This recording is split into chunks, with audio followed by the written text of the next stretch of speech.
faces down.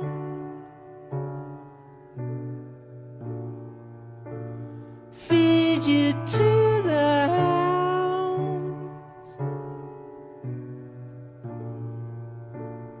to the Daily Mail.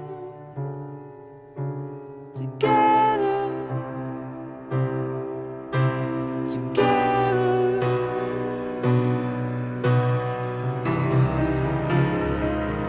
You made a pig's ear, you made a mistake. Paid off security, got through the gate. You got away with it, but we're lying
I hope you guys are doing well. Hope everybody's doing good. We got a Hidden Right roundtable. Many esteemed guests and friends and colleagues who've been researching the hidden right of the world order that very few people discuss, because, as I've mentioned here on this channel before, 90% of your truth media, in quotes, is your alternative media is controlled by these factions. So therefore, you will never hear about it. Alex Jones never talks about the Council for National Policy, and when he does, it's in a good light. The same with the John Birch Society. So here with me, I'm going to introduce our panelists in order, and let them discuss their work and where you can find them. First, I have Neil Sanders. How are you doing, Neil? Hi, John. I'm very well, thank you. Thank you for inviting me on. Yes. So where can everybody find your work, your excellent work, your books, Thank you. everything? Well, neilsandersmindcontrol.com. I've done a couple of books on the history of sort of MK Ultra and various other aspects of mind control. I did a book looking at the Manson murders and trying to figure out what sort of actually happened there. And the truth is often stranger than fiction, to be quite honest with that one. And I've more recently done a book looking at Cambridge Analytica. Which is the sort of data mining behemoth, where essentially they trawl through your social media, find things about you through personal data, and then use that to manipulate you in different ways. You've done excellent work on Cambridge Analytica. I mean, all your work, Neil. So for the first time that I heard you, I want to say it was on Ed Opperman, but it may have been before then. Yes, the way that you look at The Secret Right is from, from more of a UK perspective, but you do understand the American, or EU perspective, should I say, but you do understand the American component too as well, where myself am not, too strong on the European side of things, which is why I definitely wanted to, have you on. So I'm sure you're just being modest, John. But well, yeah, I mean that's just because I happen to live in the UK, so basically I can see the results of it. And I see the long and short of it is essentially that what it certainly looks like is that the Brexit vote, despite being sort of positioned and pitched as an anti-authoritarian sort of one for the people, was actually backed by elements of the US government, elements of the UK intelligence agencies, and various think tanks that are connected to America or seeded from America, who essentially have the agenda of privatizing everything. They're sort of very free trade orientated, very anti-worker, very anti-environmental protections, very anti sort of corporate oversight and that sort of thing. And it looks very much like it was a bit of a double cross to favour big business, really. yes, very much so. Next, I want to introduce Greg McCarron from The Antidote, one half of The Antidote YouTube show and podcast, where he does also with esteemed researcher Jeremy Roth-Kushel. How are you doing, Greg? I'm doing great this morning. I'm honored to be part of this. Yes, definitely subscribe to The Antidote on YouTube. I've been a fan of Jeremy and Greg's work for a long time, of them covering mainly in depth the secret right aspects of things, among other things. Russia being involved in United States politics and Israel too as well. Definitely. Greg's been on we've read the documents many times. And then our final panelist is Recluse from visiview.blogspot.com.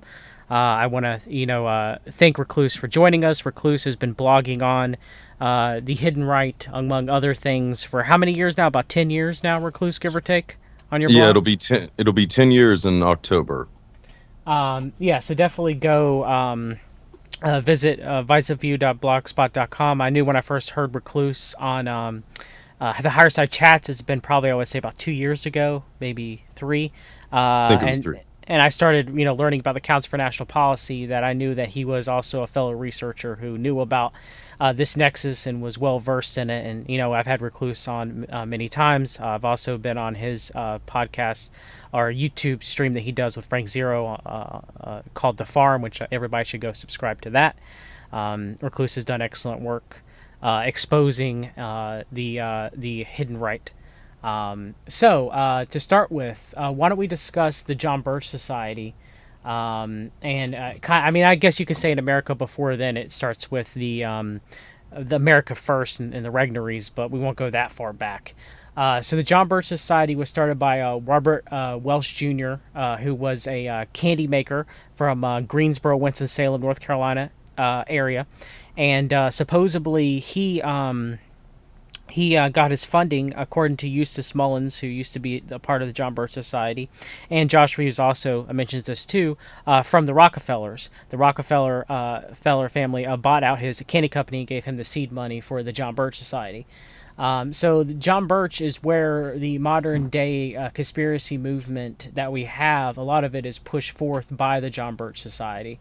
The John Birch Society had members of the Council on Foreign Relations, members that would eventually also join the CNP too as well. So you had both sides of the world order being a part of the John Birch Society. Now, the John Birch Society's biggest thing that was behind every term there was a communist, kind of very McCarthy-esque in that way.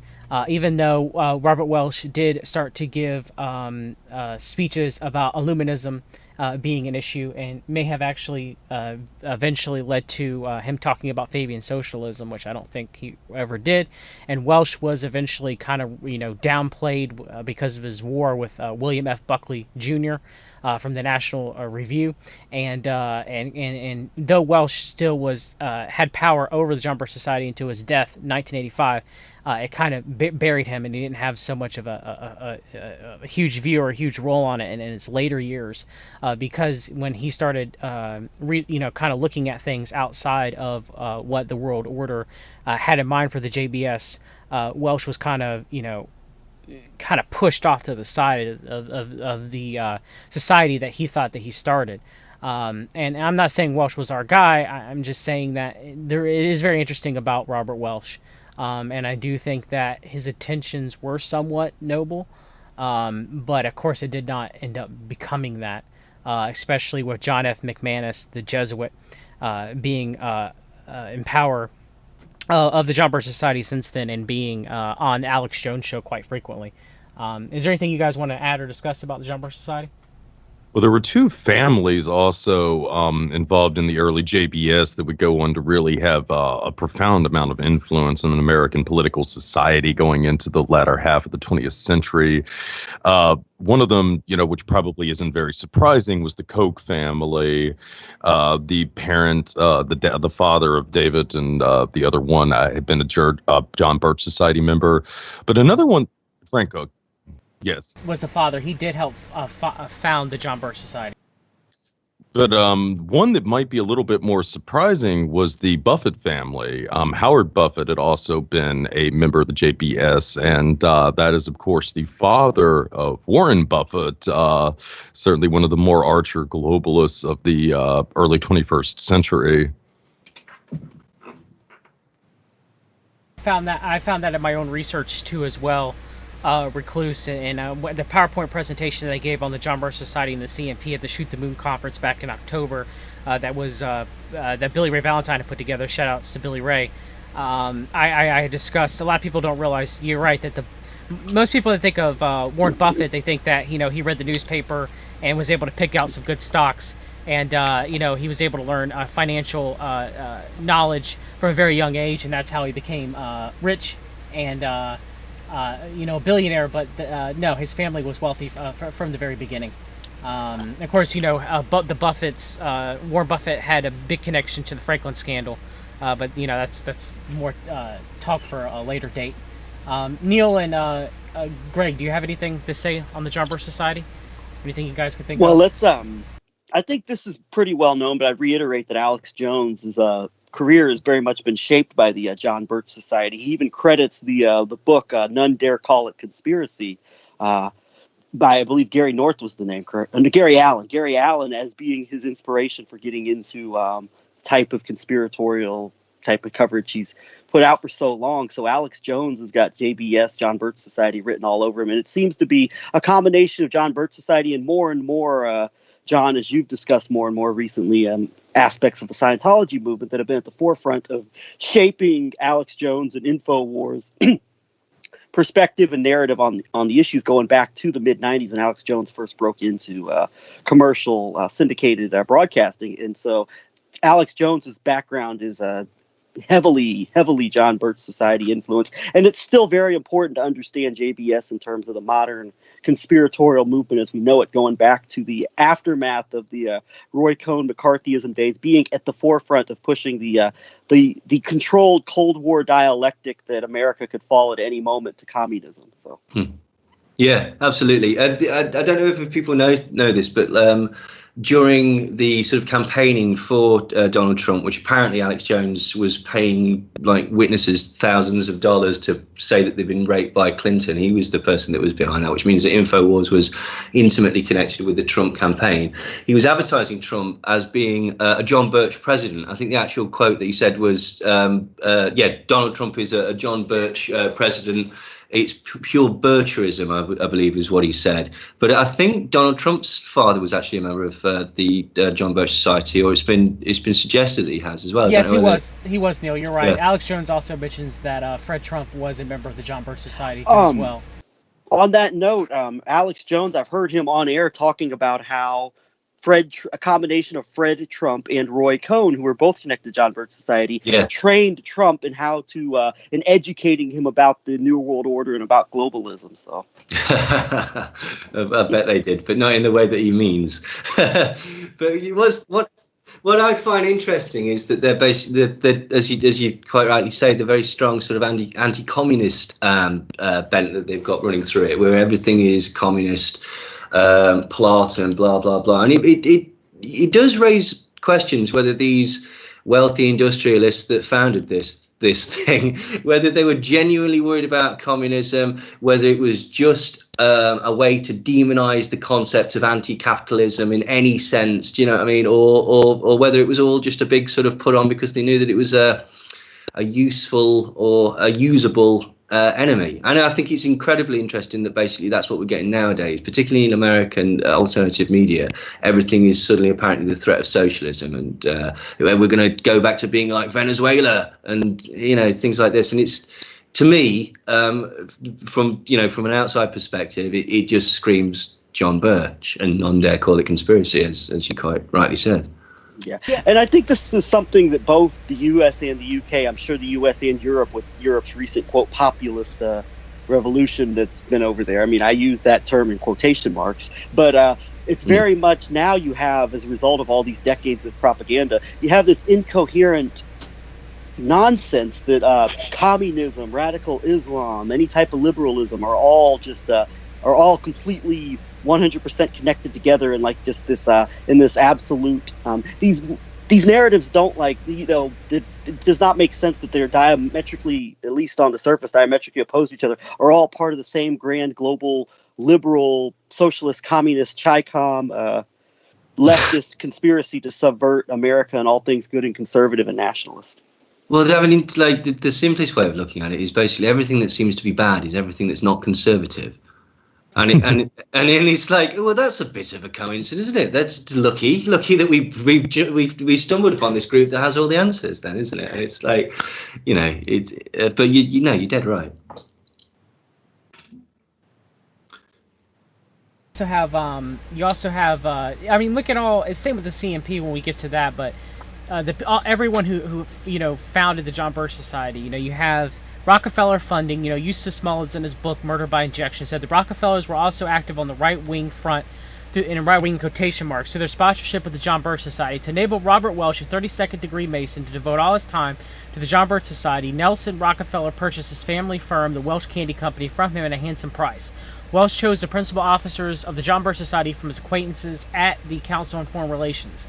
And yeah, there's definitely some truth to that. I mean, you have H.L. Hunt with the Hunt family, Harrelson Lafayette Hunt Jr., who was the father of the Hunt brothers. He helped fund the John Birch Society. You have the industrialist Robert Warren Stoddard did as well. You have Joseph Coors, who would later also help fund the Council for National Policy at the beginning. And like we mentioned earlier, Fred C. Koch, and you have Howard Buffett too as well. Do we really think that all of these wealthy industrialists have our best interests at heart? Now, I'm no fan of communism, do not get me wrong, and everything, but to say that neo-feudalism is any better, which was what a lot of these people pushed, or even Fabian socialism from that degree, is incorrect. Why would anybody think that all of these wealthy industrialists and them pushing Fabian socialism or them pushing neo-feudalism would be anything good for any country throughout the world? It's almost like they're fighting over, okay, so which divine rule that you want? Do you want divine rule by the state, like you have within communism, for example, or do you want divine rule by God, and God in quotation mark?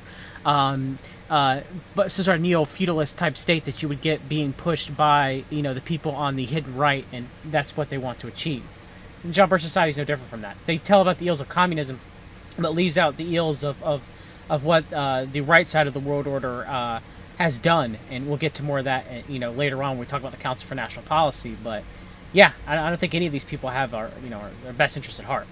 So. And it's, you know, once again, I think worth pointing out too, just the absurdity of the anti-establishment stance of something like the JPS. I mean, again, just look at the names we've just been talking about: Rockefeller, Hunt, Trump, Koch, Buffett.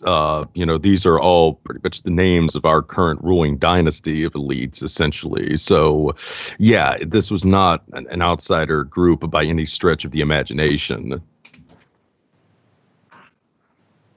Does anybody else want to mention anything about the John Birch Society before we move on to the American Security Council?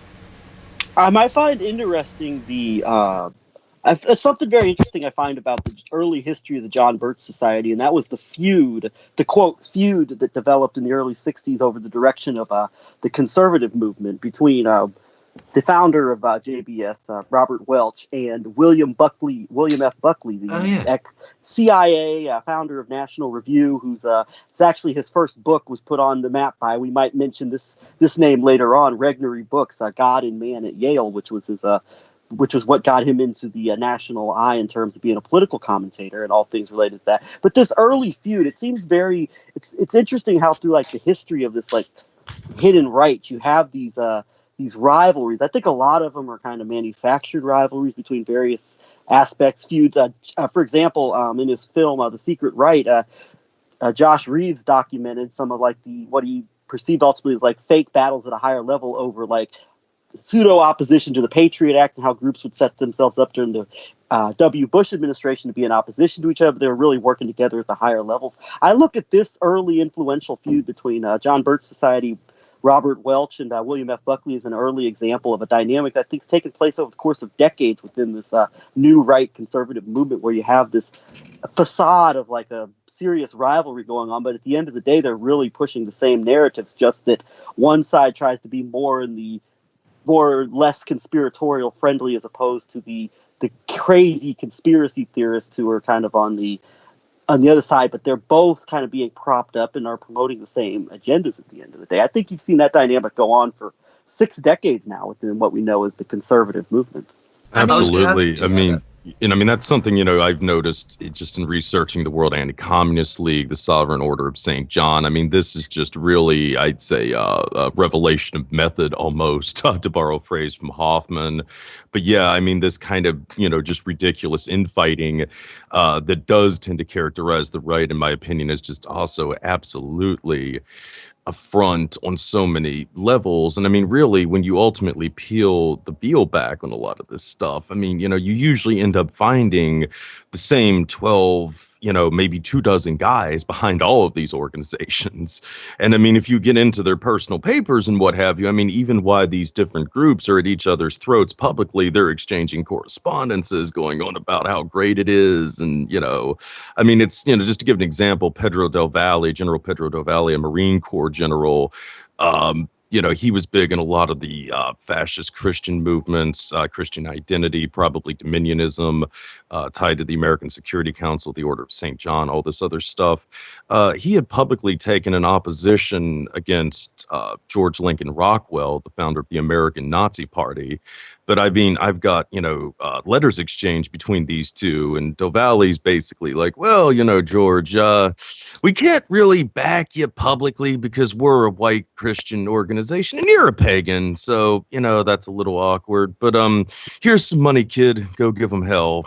That kind of characterizes the, behind the scenes of the stuff.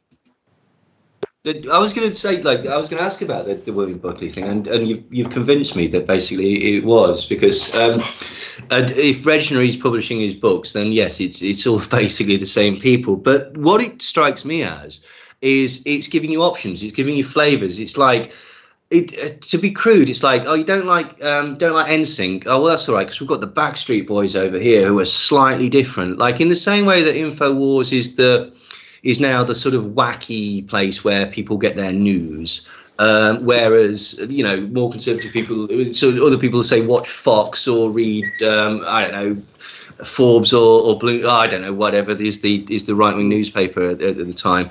But they're both going to basically ultimately vote for the same person, aren't they? Very true. Very true.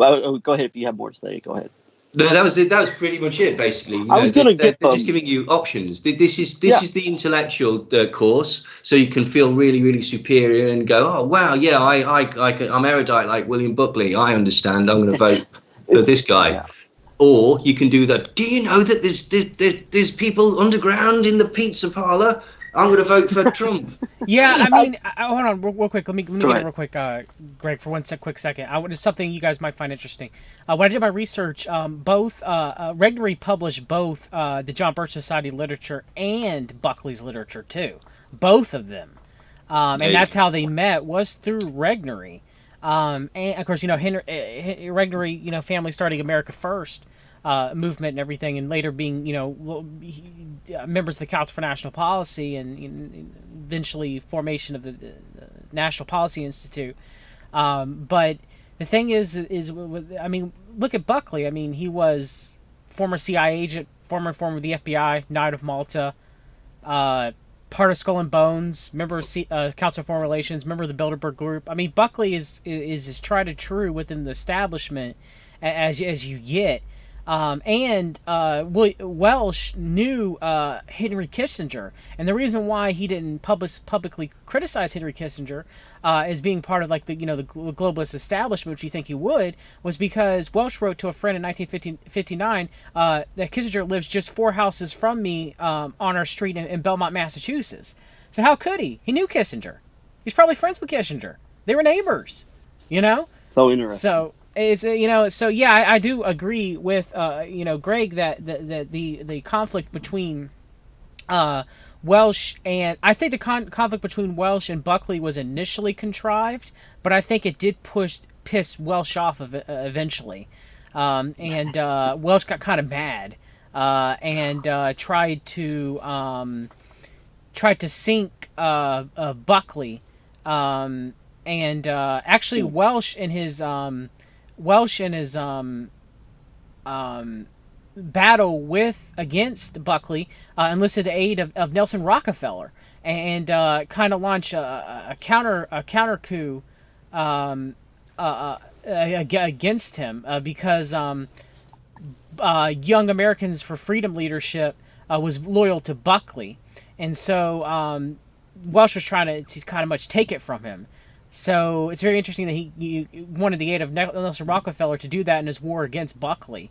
But after his war against Buckley, the JBS lost a lot of power. The numbers started dwindling because of that. So the John Birch Society actually became kind of lost the so-called battle, and the National Review was pushed forward after that. So that's just another angle to that too as well. It's interesting that at the very least the facade, or at the very least the idea of a serious rivalry between the Buckley faction and the JBS was kept alive for decades after this, at least because you mentioned earlier the Jesuit-trained director of JBS, John F. McManus, wrote a book about William Buckley. It was very critical of William Buckley. It's basically being the Pied Piper of the conservative globalist establishment. So they've long-term kept at least the impression of this rivalry going. And it's, but I mean, you could very well have individuals in these movements who do not like each other, who personally do not genuinely get along with each other,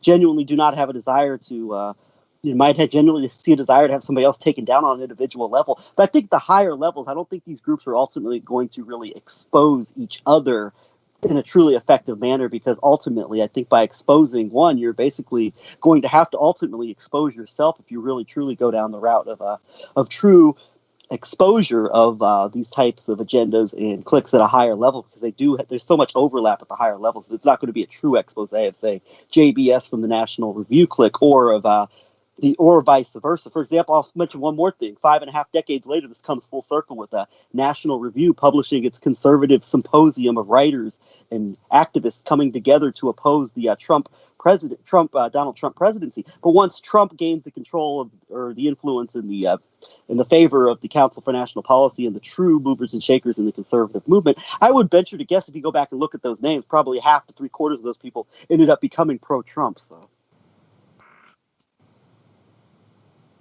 Now to pivot to the American Security Council, and I want Recluse to give us the background on the American Security Council. Recluse, were you aware that Robert Wood? Was it Robert E. Wood or Robert? I think it was Robert E. Wood who. It was Robert E. Wood, who's a corporate executive for the Sears Roebuck and Company, who eventually founded the American Security Council and was a financial backer of the America First Committee too as well. He was a major member within the John Birch Society. As well too. So kind of, I guess, you have the same old players, together, working in that same nexus. But why don't you discuss about the American Security Council for a minute? Well, I'll tell you something else about Robert E. Wood that you'll probably find interesting too. General Robert E. Wood. He was, of course, as you said, a big figure in the American First Committee, but I actually just recently found out that he had also apparently been a good friend of Wild Bill Donovan. Wow, course, really? Yeah. The founder of the Office of Strategic Services, FDR's spy master. So certainly that kind of puts some interesting light on, some of the stuff that was going on in this country in the late 40s, late 30s, early 40s, in the lead up to the United States entering the Second World War. But as to the ASC, it essentially began as a private intelligence operation, really to continue the process of blacklisting, which had really been ongoing in the United States since the First World War, when military intelligence had set up the process of this after originally they had targeted Germans, but of course the Russian Revolution had broken out in the midst of the First World War, and that put a lot of the impetus on tracking communists and so forth. And Army intelligence developed a modus operandi that's been used over and over again, and essentially they created these super patriot organizations like the American Protective League that could be used to keep track of, communist labor unions or just really any kind of labor union, and on top of that to also do what was sometimes referred to as some Pinkerton work or some Klan work on them, so certainly that's something that was really significant with the ASC later on that I'll get to. There was a brief attempt to put the kibosh on this shortly after the first Red Scare in the 1920s, but the FBI and the military essentially revived the network towards the late 1920s, and it continued unabated pretty much up to the Second World War. They had to, maybe look or, at least not focus as much on the Reds at that point because of the war, but certainly it all came back with a vengeance going into the early Cold War years. Now, of course, most people assume when you talk about blacklisting, you just are, referring to a bunch of celebrities in Hollywood that were being targeted for their communist sympathies in the 30s or something like that. But in actuality, blacklisting essentially targeted anyone that was involved in any kind of a strategically important industry, especially as it relates to defense and so forth. And all of this became very unable to continue to do in official capacity after the flap with McCarthyism and what have you in the early 50s. And that was where the ASC came into play. Now, basically, you can continue on these operations in a private setting. And as such, a lot of the early ASC membership were heavily comprised of FBI agents, and they started compiling massive amounts of dossiers on Americans. I believe at their heyday, they had something like 4 million files in their records. So, really, if you had applied for any kind of job, related to the defense industry in any way in the Cold War, you probably had to be vetted by the ASC. And of course, most of their money came from the defense industry, companies like Lockheed and that type of thing, very few banks, which is a bit of an anomaly when it comes to, these types of think tanks. But the other aspect about the American Security Council that really should be emphasized because it doesn't get enough play is the ties that it had to the two major behavior modification programs that the CIA and the Pentagon had initiated in the first one actually went in the late 40s, but roughly around that time frame. And these were Artichoke and MK Ultra. And contrary to what you hear about this, Artichoke was never rolled into MK Ultra. They were separate programs under controls of different parts of the CIA, and the backers of the two programs really didn't like each other very much. Artichoke was run out of the Office of Security. A lot of the Office of Security guys were former military intelligence, FBI. They tended to view a lot of the Ivy League types in the CIA as being little more than closet homosexuals and communists. So yeah, there was definitely a lot of overlap with the old American First stuff. John Trevor, for instance, had been a friend of Morris Allen and Paul Gaynor, General Paul Gaynor, who were the two heads of Artichoke. And another guy that's really significant was Lee Pennington, who had been an FBI agent and had taken over the American Security Council's, essentially their security operations around 1950. And his at the CIA had been General Paul Gaynor, the same guy who was essentially the ultimate director for Artichoke in the Office of Security. So you had all of those overlap, the old, kind of far right elements in the CIA that were doing Artichoke. But on the flip side of the coin, and I've just found this out, there was also an MK Ultra, and that gets really interesting. It kind of revolves around a guy called Frank Barnett, who was another sort of Eastern establishment figure who ended up in this nexus, Rhodes Scholar, the whole 9 yards. Now, during the 1950s, Barnett was engaged in these National War College things. And essentially, this was designed to indoctrinate military officers in fanatical anti-communism. And one of the guys that he was working with in these was a fellow named Colonel James Monroe.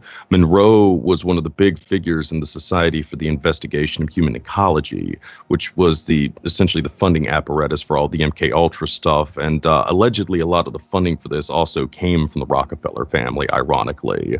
So Barnett ends up hooking up with the ASC guys around this time.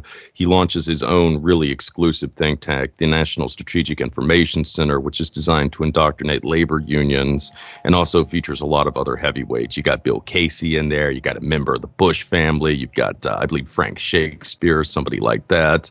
Allegedly, Mervyn Liebman, who was really close to William Buckley and helped set up the World Anti-Communist League, was in. So some significant guys.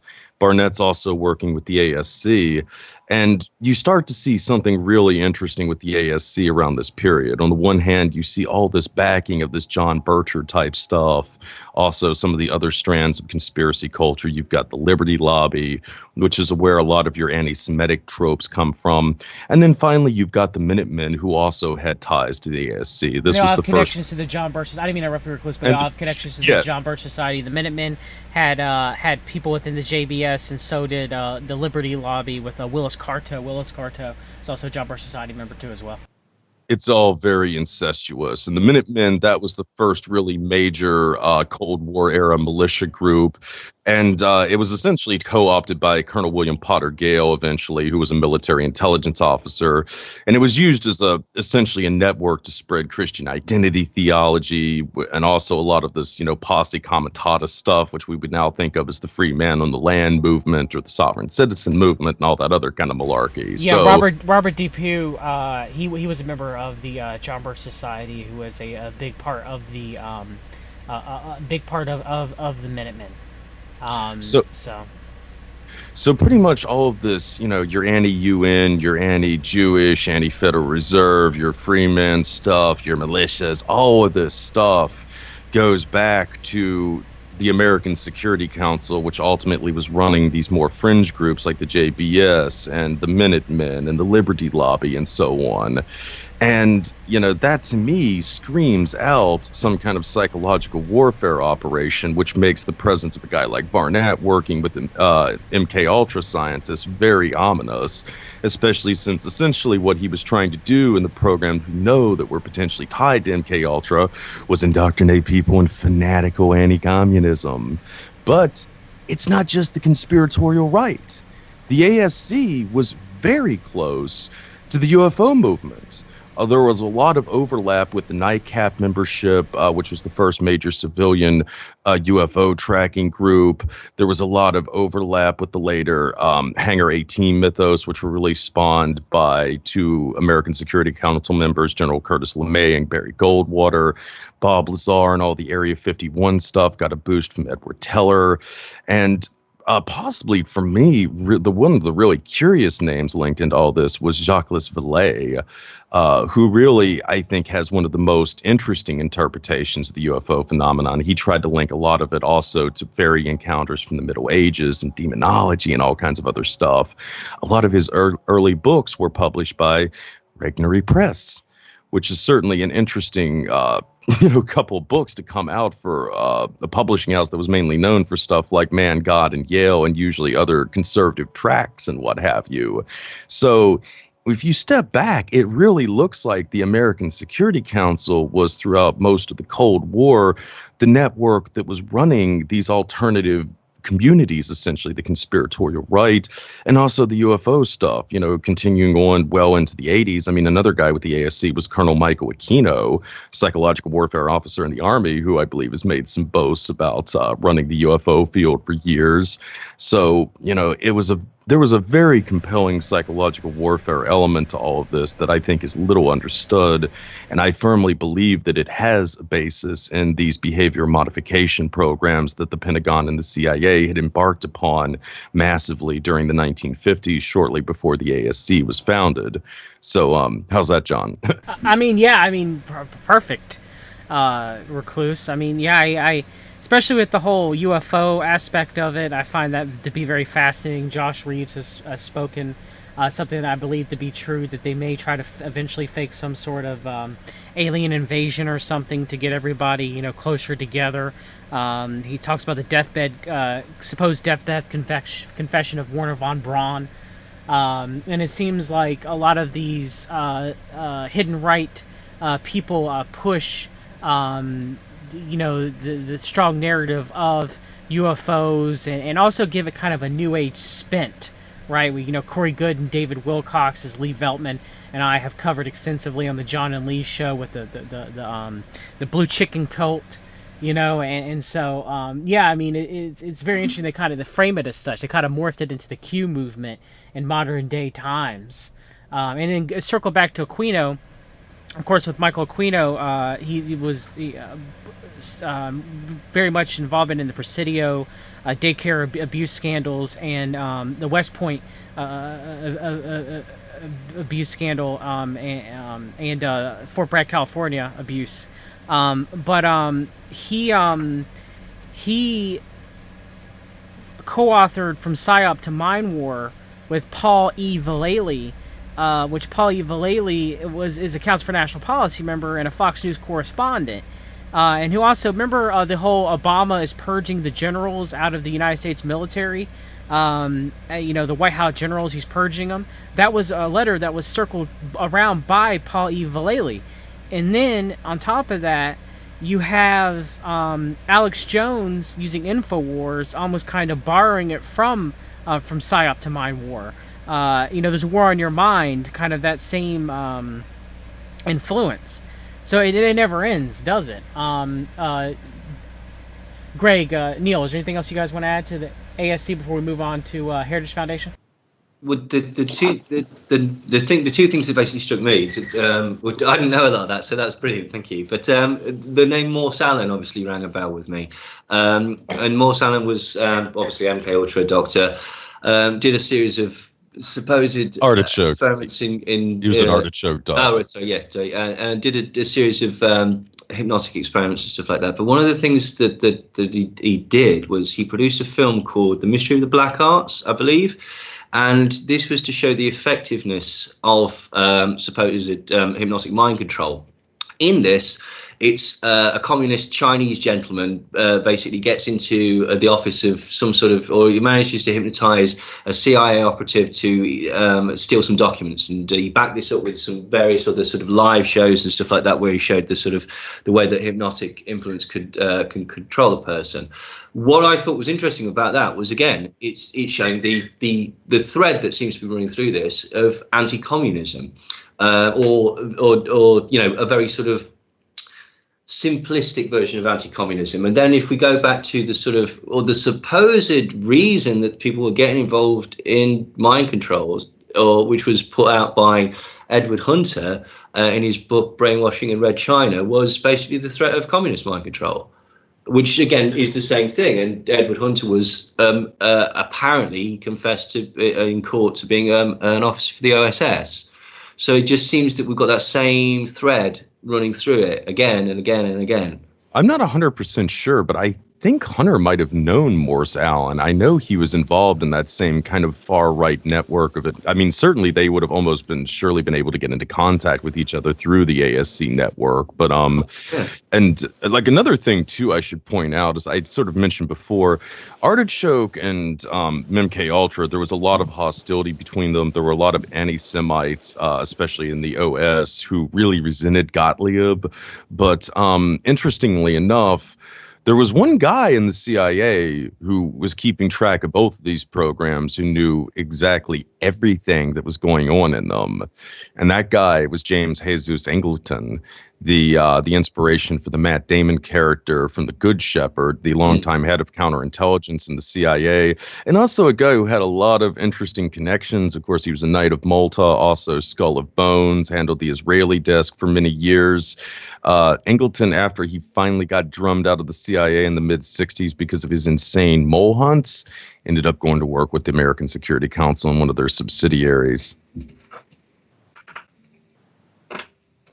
And one more thing I'll throw in real quick, going back to what you brought up, Recluse, with the anti-Semitic, anti-Jewish element of this national security state through the American Security Council. This may not be directly with the ASC, but it fits directly right into this bigger picture. As I'll throw out two names who came from this whole nexus of JBS, secret right type of organizations in the 50s and 60s who went on to become influential thinkers within what you might call the white nationalist movement, the elements of the neo-Nazi, what we now know as the alt-right here in the U.S. And one of those people is a man by the name of Revelo P. Oliver, who was a professor at the University of Illinois, who wrote a screed about the JFK assassination being a Soviet conspiracy. Oh, yeah. He goes on to leave the John Birch Society, become a prominent thinker within what we know as the, I guess you call the white nationalist neo-Nazi movement in the U.S., because the JBS was not effective enough in quote unquote naming the Jews, so to speak. The other one is William L. Pierce, who was involved in rocket science, rocket physics. He was a professor at Oregon State University, and similar to Revelo Oliver, he left the JBS out of concerns because JBS wasn't going after the Jewish factor enough. And then he goes on to join George Lincoln Rockwell's American Nazi Party, and ultimately branches out to start what was known as the National Alliance. Yeah, William Luther Pierce, National Alliance. National Alliance, and then William Luther Pierce, National Alliance. Yes, goes on to write the book, which was Turner Diaries. Turner Diaries, which in the media was blamed as the inspiration for the Oklahoma City bombing. So it's interesting there, Pierce in particular, because of his background in aerospace engineering and aspects related to that, where a lot of people come out of over the years in terms of into varying movements with a lot of efficiency and effectiveness. Absolutely. And, the Turner Diary was really a major just propaganda piece in general for promoting the whole concept of lone wolf terrorism, which has become such a major thing, and especially the kind of white nationalist circles over the last couple of decades. I do think that was a venue to really indoctrinate, the rank and file more so in those types of techniques. And, the American Nazi Party is just fascinating in general. I mean, I kind of alluded to earlier, it was in contact with Del Valle, who was in the Sovereign Order of St. John. But amusingly, it actually also had some communication with the Process Church of the Final Judgment. They actually sent some people to talk to Rockwell shortly before his assassination, bizarrely. Why don't we move on to the Heritage Foundation? And Neil, you've done a lot of work on the Heritage Foundation, and I have too as well, because they also seem to be, just like the American Security Council and the John Birch Society and the America First movement, seem to be a prototype for the Council for National Policy. So was the Heritage Foundation. There's many players that are involved in both. So why don't you discuss your work and researches in the Heritage Foundation, Neil? Neil, you there? Sorry, that's me being a pillock and not unmuting the microphone. How I stumbled across the Heritage Foundation was two ways. One, you kept pointing me in the direction of them and the CNP, which, to be honest, I wasn't aware of. But how I came to it was basically they kept coming up again and again and again in regards to these think tanks in the UK, which were connected to Brexit, which is obviously the referendum that we had where the country decided to leave the European Union. And there's several sort of think tanks that seem to be connected to high sort of profile MPs that are all sort of floating around this, like Jacob Rees-Mogg and Daniel Hannan and Dominic Raab and Michael Gove and Liam Fox. And essentially, what they're trying to do is privatise the NHS. We have a health system in the UK which has its faults, but is basically free at the point of service. You don't need insurance or anything. We pay something called national insurance, basically, which comes out of your wages, but you don't tend to notice it. And the thing is that essentially the NHS has been systematically being destroyed and bled dry by the Conservative governments and by the Labour government to an extent. Ever since basically its inception, since as early as 1981, there was think tanks like the Adam Smith Institute, and they were looking to try and privatise the NHS. And Thatcher basically came out and tried to do this at least twice, once in 1981, I believe, and once in 1983. Later, we've got think tanks like the IEA, or the Institute for Economic Affairs, and the IFT, which is the Institute for Free Trade. And they've been sort of touting around with Turning Point, which you guys probably know is the Koch brothers propaganda network that's made a star of Charlie Kirk and Candace Owens, and they're essentially trying to set up a branch in the UK. And what are their policies? Well, the policies are basically privatisation.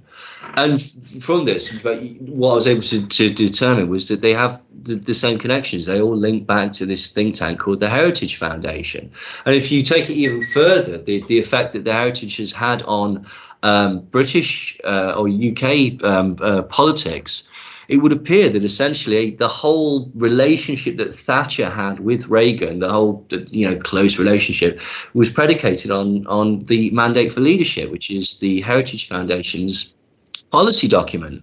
And due to that, essentially, the entirety of British industry was privatised during the Thatcher administration, and it looks very much like, well, it basically was. It was part of the deal that they had, and now it looks like if we want to have a trade deal with you guys after Brexit, we're going to have to basically conform to your trade laws and to your medical laws and stuff like that, which there may be pros, there may be cons to that, but it's very much goes against the idea that was pitched by the people who wanted to leave the EU, that we're taking back control and taking back independence, because we're just not. What we're doing is we're setting ourselves up to be cannibalized by these companies connected to these think tanks.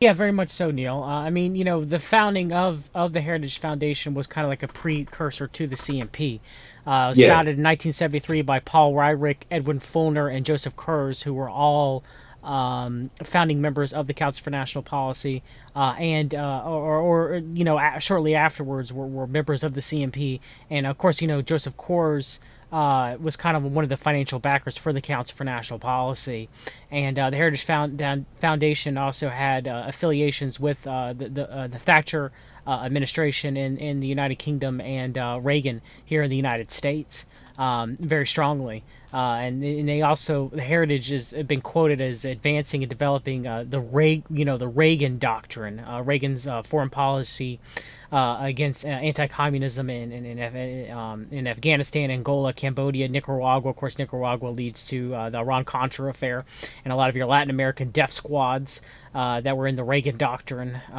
So yeah, I mean, there are connections to the Heritage Foundation, steering the numerous modern administrations of Republican presidents, whether it's Reagan, whether it's George H.W. Bush, whether it's George W. Bush, or whether it's Trump. I mean, many of the so-called judicial list for the Supreme Court that Trump has were picks by the Heritage Foundation, if I remember correctly, right? Well, I've got the list here, John. It's a little indulgent, but if you just give me a minute and 30 seconds, I'll go through the whole thing. Yes. This is basically the influence that the Heritage Foundation has. They are obviously connected to Cambridge Analytica, the Mercers, and Steve Bannon, but we'll come into that later.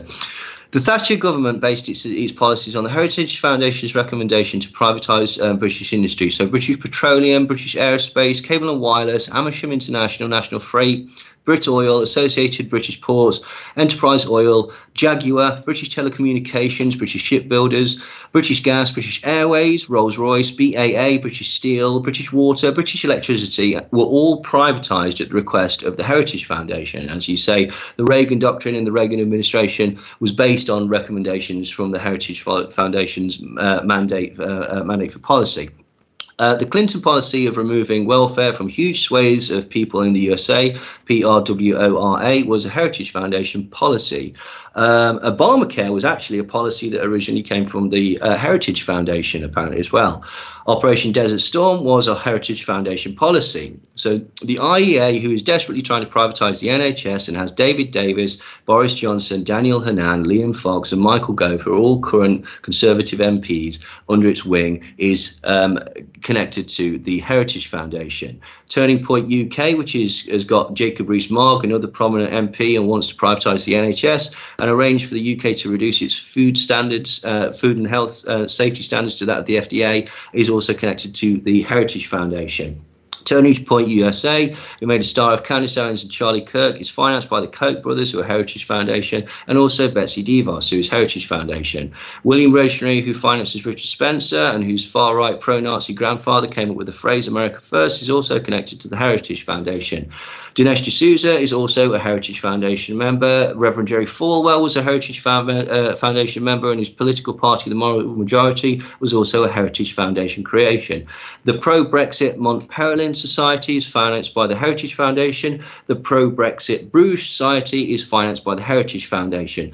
ALEC, who basically helped roll back environmental protections and help the Dakota Pipeline come into existence, is connected to the Koch Industries, which are Heritage Foundation. Donald Trump reportedly had to audition in front of the Heritage Foundation and the CMP before they would back him as a candidate.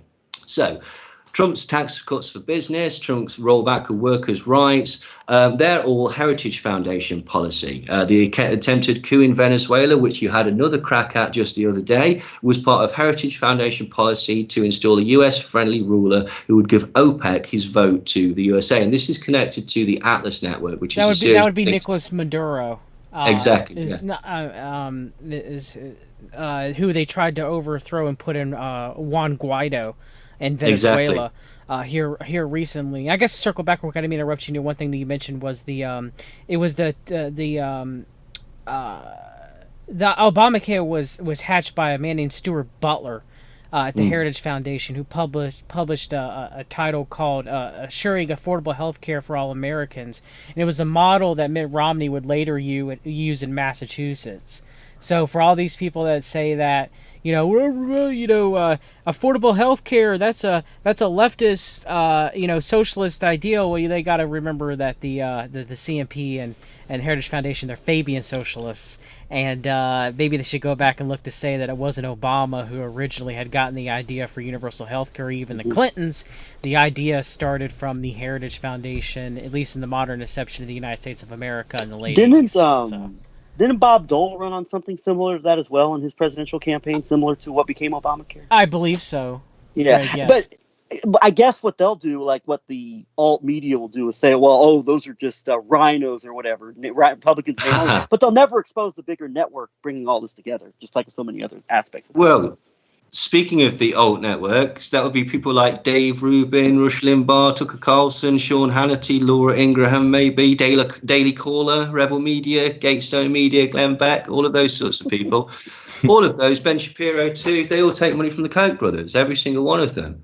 Like usually through institutions like George Mason University, or sometimes they just work basically directly for the Koch brothers through Koch Industries. But that's the thing. Ben Shapiro is also financed by the Wilk brothers, who are Heritage Foundation. PragerU is set up by the Wilks brothers and Dennis Prager. They're all Heritage Foundation.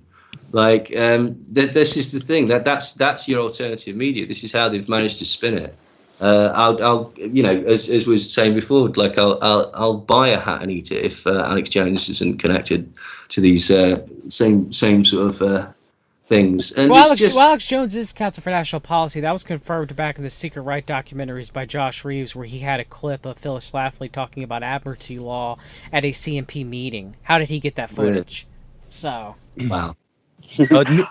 Neil, was Sir Anthony Fisher involved with the Heritage Foundation?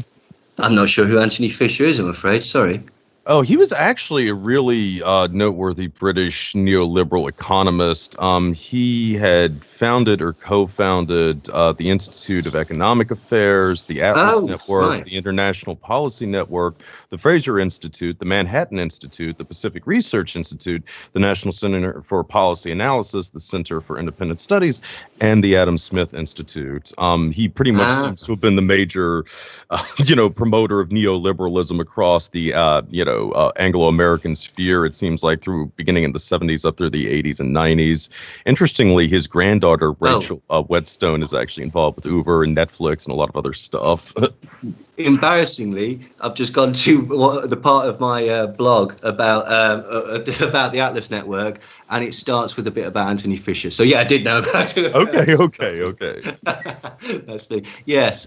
He was advised by Frederick Hayek. Yeah. Would you say, Neil, that very much this history here with the Heritage Foundation being right there at the center of the combination of the Reagan Revolution, quote unquote, Reaganomics and all that, and the Thatcher, quote, revolution in the UK, you're very much seeing history repeat itself now with what became of first here in the US, you have domestically, you have the Tea Party, while you're also having in Europe the rise of, say, something like the UK Independence Party and Nigel Farage. And the names will change. Like, for example, the names change. It becomes Farage and Mercer and Breitbart and some of these other new media people you've named. But it's the same network ultimately pushing these extremely vitally important goals that are being accomplished. I would say for such a hostile deep state, they're being accomplished with such efficiency. Absolutely, this is the point. Like, I mean, Mercer and Farage seem to know each other for a lot longer than publicly they state through an institution called the YBN, which is basically, again, you're dead right. It's the same names and the same people with the same ideas, basically going back to the inception of the Heritage Foundation, which was in the 1980s. But yeah, Breitbart, obviously set up with Mercer and Bannon are obviously CNP. The Tea Party was it was Americans for Prosperity that financed that, which is a Coke industry think tank. So it's basically controlled opposition in the most fundamental sense. I don't know whether a lot of you guys are aware of this, but the recent sort of anti-lockdown protests, particularly the one in Michigan, they were connected to Coke Industries, DeVos family, and Heritage Foundation. And it's just so ironic because these are the think tanks and the people that have spent the last nearly 40 years undermining workers' rights, undermining small business, undermining environmental protections, workers' protections, and corporate oversight. And now all of a sudden that we're supposed to believe that they're interested in small businesses. No, they're not. They're doing a canary in the cage. They're basically going, you go out there and see what happens. And if we've got profit to make. They won't solve any of these problems. They're trying to control the narrative. Basically what they've done is, rather than say, well, hang on, why don't we get money back from the banks and all these people that we've bailed out numerous times, the oil industry, why don't we just stop the subsidies to them, which just goes into their profits, and help out small businesses. What they've done is they've framed the argument so you've got two choices. You can stay in and starve, or you can go back to work and risk catching this virus potentially. And nobody's saying, well, that's not fair. There should be a third option, or there should be another way of discussing this, because it's been astroturfed. It's been very successfully astroturfed. But it's exactly what you guys were saying earlier about the way that it was done by the John Birch Society. It's the same thing. Why would anyone for a second think that they've got the little man's interests at heart? Exactly, Neil. I talked about that in depth in this channel and took some flack because some people were like, well, they're out there trying to protest and the totalitarian parts of the lockdown. And don't get me understand, so do I. But the thing is you're allying yourself with none of these people that have any of your best interests at heart. The Kochs, the Mercers, the DeVos family. It's the world order controlling you and corralling you into thinking that you have power, thinking that you're going to be able to overcome them, thinking that 1776 will commence again. But in reality, that's not the case. That's not happening. It's sad. It truly is. And look, I'm not saying that you don't, research, you don't demonstrate. I'm not saying any of that at all. I'm just saying you have to be more careful. You have to analyze these things. You need to know who you're getting in bed with. You know, if you start a demonstration movement in your own area, that you have to, if anybody comes along and says, "Hey, we want to give you money. Hey, we want to platform boost you. Hey, we want to join with you." If you look, the same thing happened to what was the name of the I think it was the American Constitution 2.0 group. That was grassroots, but the Kochs came on with their kind of I forget something with the states, like Confederation of the States movement. They want a con came and co-opted them and kind of grafted them against each other. You know, so anytime that we try to give these actual genuine grassroots movements of people who are upset at the state, it's always co-opted, or at least even astroturfed from the very beginning. I mean, look at the Tea Party with Jenny Beth Martin, and how the Council for National Policy co-opted that co-opted the Tea Party movement, and then Jenny Beth Martin's involved with this Operation Gridlock, with the Kochs, with the Mercers, with the DeVos. So the only way that we're gonna, especially with you guys saw, I'm gonna get you guys' takes on, and me and Recluse and I discussed about it on his show, The Farm, on his YouTube channel. We discussed the bad optics of them rushing Whitmer, the governor of Michigan, into the state buildings with unholstered AR-15s.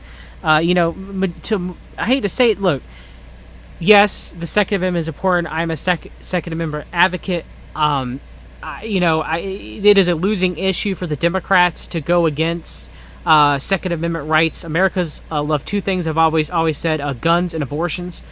So it's just like with the Republicans who try to gain ground. I'm pro-life myself, but try to gain ground on abortion from political argument is moot. Just like liberals or Democrats trying to reduce gun ownership, that's moot too. So the thing is you can't go in there with these AR-15s, not holsters, and you have them in your hands. Like, that is a bad optics to a majority of Americans who would normally be on your side. I'm sorry, it just is. And we have to do nonviolent protesting if we're ever going to win in that. And I'm not saying that the people with the AR-15s unholstered, that's not nonviolent. I'm not saying that at all. But there are many Americans who will perceive that as a threat just right then and there. So they will drive the narrative. It will happen. So. Oh, and I mean, it's even going a step further. I don't know if you guys saw the pictures, but it was like from a subway, I think, in North Carolina, with somebody with like a freaking bazooka strapped to his back. I mean, it's just like...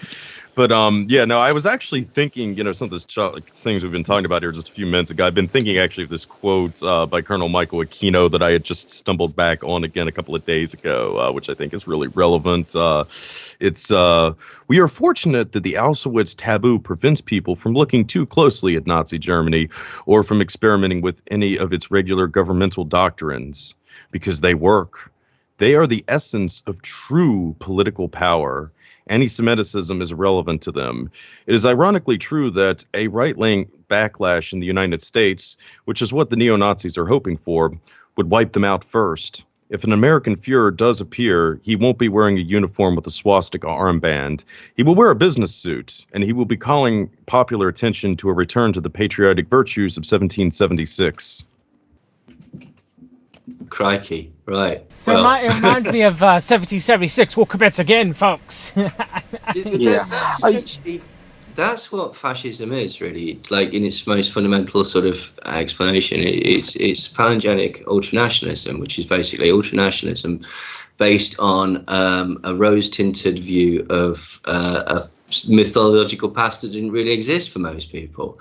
And we're seeing that. Like, I'm not saying that this means they're fascist. It means that they're using fascist tactics. We're seeing that in UK politics. We're seeing that in American politics. We're seeing it in Italian politics. We're seeing it in Brazilian politics. We're seeing it in Indian politics. We're seeing it in German politics and Dutch politics. And all of the people who are driving this seem to be backed by the same people. And it's not a coincidence, is it? Absolutely not. Is there anything you want to come in and say, Greg, before we move on to the CMP? Yeah, it seems to be a combination of big business, as we've talked about. What you're talking about, Neil, with the desire to privatize everything for more profits, and a combination of those interests as well as the obvious foreign policy geopolitical interests, which are very much centering around the concept of Islam and Muslims as the civilizational enemy who are invading Europe in mass, which is a big part of the propaganda which led to Brexit and some of the other right-wing populist movements. Of course, I think of Geert Wilders and the Gatestone Institute and propping him up in a big way. Yeah, all the same people, and Salvini as well. And basically, he's come out that the Cambridge Analytica were behind certain Salvini campaigns as well. And yeah, Gatestone is, as you quite rightly say, which is it Nina Rosenwald or is it Betsy DeVos? I forget. Nina Rosenwald is Gatestone. Ah, there you go. Thank you. Yeah. That's the propaganda machine that runs the whole thing. And they seem to be the ones when Cambridge Analytica was like micro-targeting people and sending them propaganda. There were videos that were produced by Gatestone Media or the Gatestone Institute. And 9 times out of 10, what they showed was it was shown in swing states in America, and the ones that were shown in America basically showed Germany or France had fallen to Sharia law. But it was presented, it was weird, it was because it was presented as if it was factual and it was using news footage, but it was also done in a way that people could easily absorb, like it was a trailer for a horror film. So it was very, very clever in the way that they marketed it, which is also, again, like, this is what we were talking about earlier with William Buckley and the John Birch Society. You've got to have horses for courses, right? Yes. You can explain to one level of society or element of society that, well, this is going to affect you in a fiscal way and your mortgage on your 401k, blah blah blah blah blah, and they'll go, oh, brilliant, okay, no, that really, really resonates with me. And then you say to other people, someone's coming to take what you've got. What? Yeah. I don't know, but they're coming to take it. Like, be wary, be afraid. And and that's it. And it's in its simplest form, basically. Yeah, and I guess I'll add to that of course you also have Breitbart, conceived in Israel. I mean, obviously Israeli Likudniks at Breitbart have a serious vested interest in pushing what we know as the clash of civilizations, which along is like a 1-2 punch along with the big business interests, I would say, both here in the U.S. and in Europe, it seems like. And one more thing I'll add on to that, I have to bring this up now since you mentioned the Buckley JBS dynamic.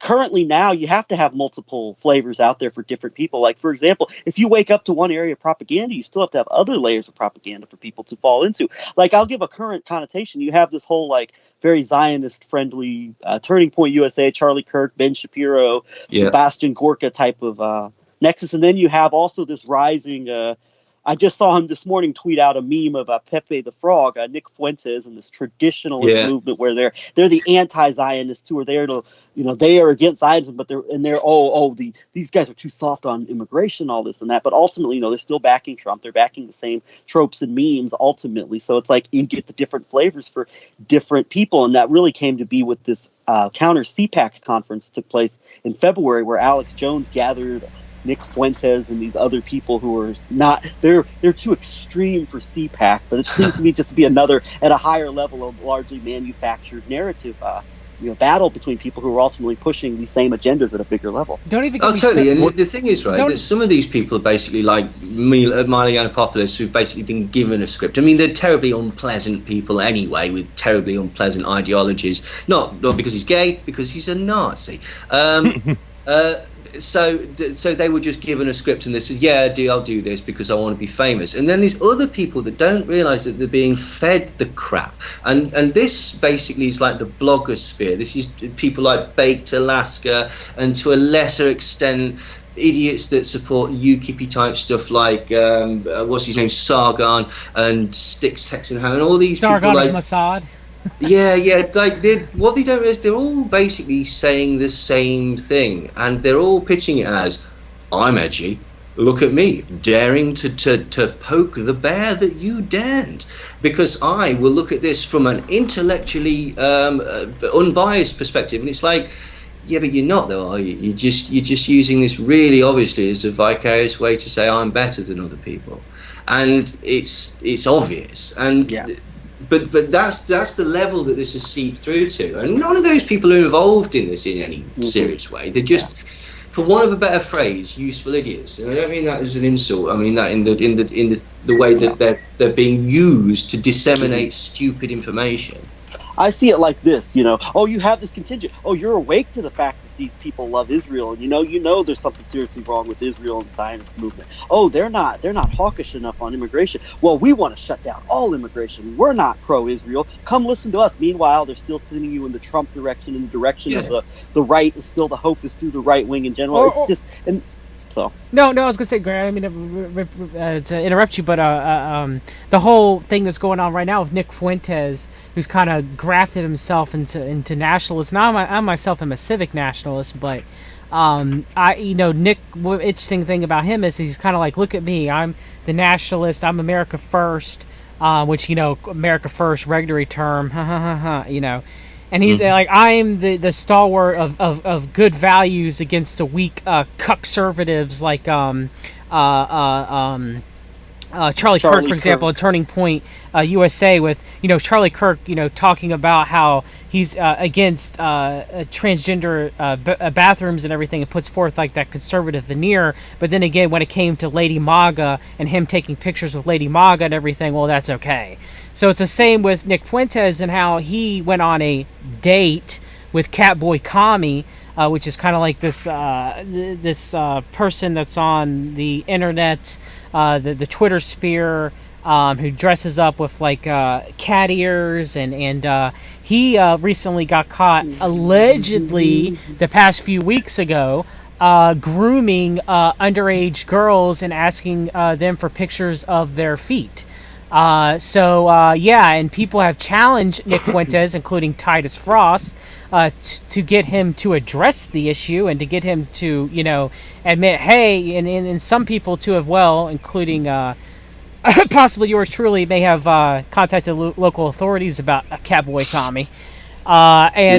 Let's see what happens of that. But Nick Fuentes will not at all say anything about him supposedly going on this on this date with Catboy Kami, or addressing Catboy Kami's allegations of they got him dead to right on Twitch, grooming girls, and yet Nick Fuentes won't address it at all.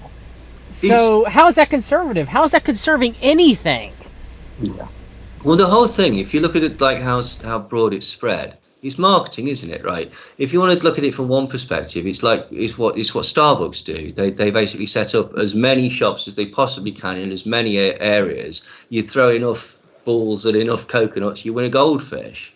Like, it's just literally just like just completely blanketing the market. Or if you want to look at it in a slightly cleverer way, what it also does is it micro targets, because whatever your particular flavor of, I don't know, right wing or hatred, or not conflating the two. I'm saying that you've got all of these different things. If you're a bit angry, you can go to this particular person. If you just prejudice is being preyed upon, basically. Yeah, absolutely. This is the point. They're presenting the options for you. They're saying, are you angry about this? Right. How angry? Well, we've got the perfect person for you, Ben Shapiro. Are you angry? Ooh, slightly less angry. Okay, Dave Rubin for you, or Fox News, or at the very, very far extreme, QAnon.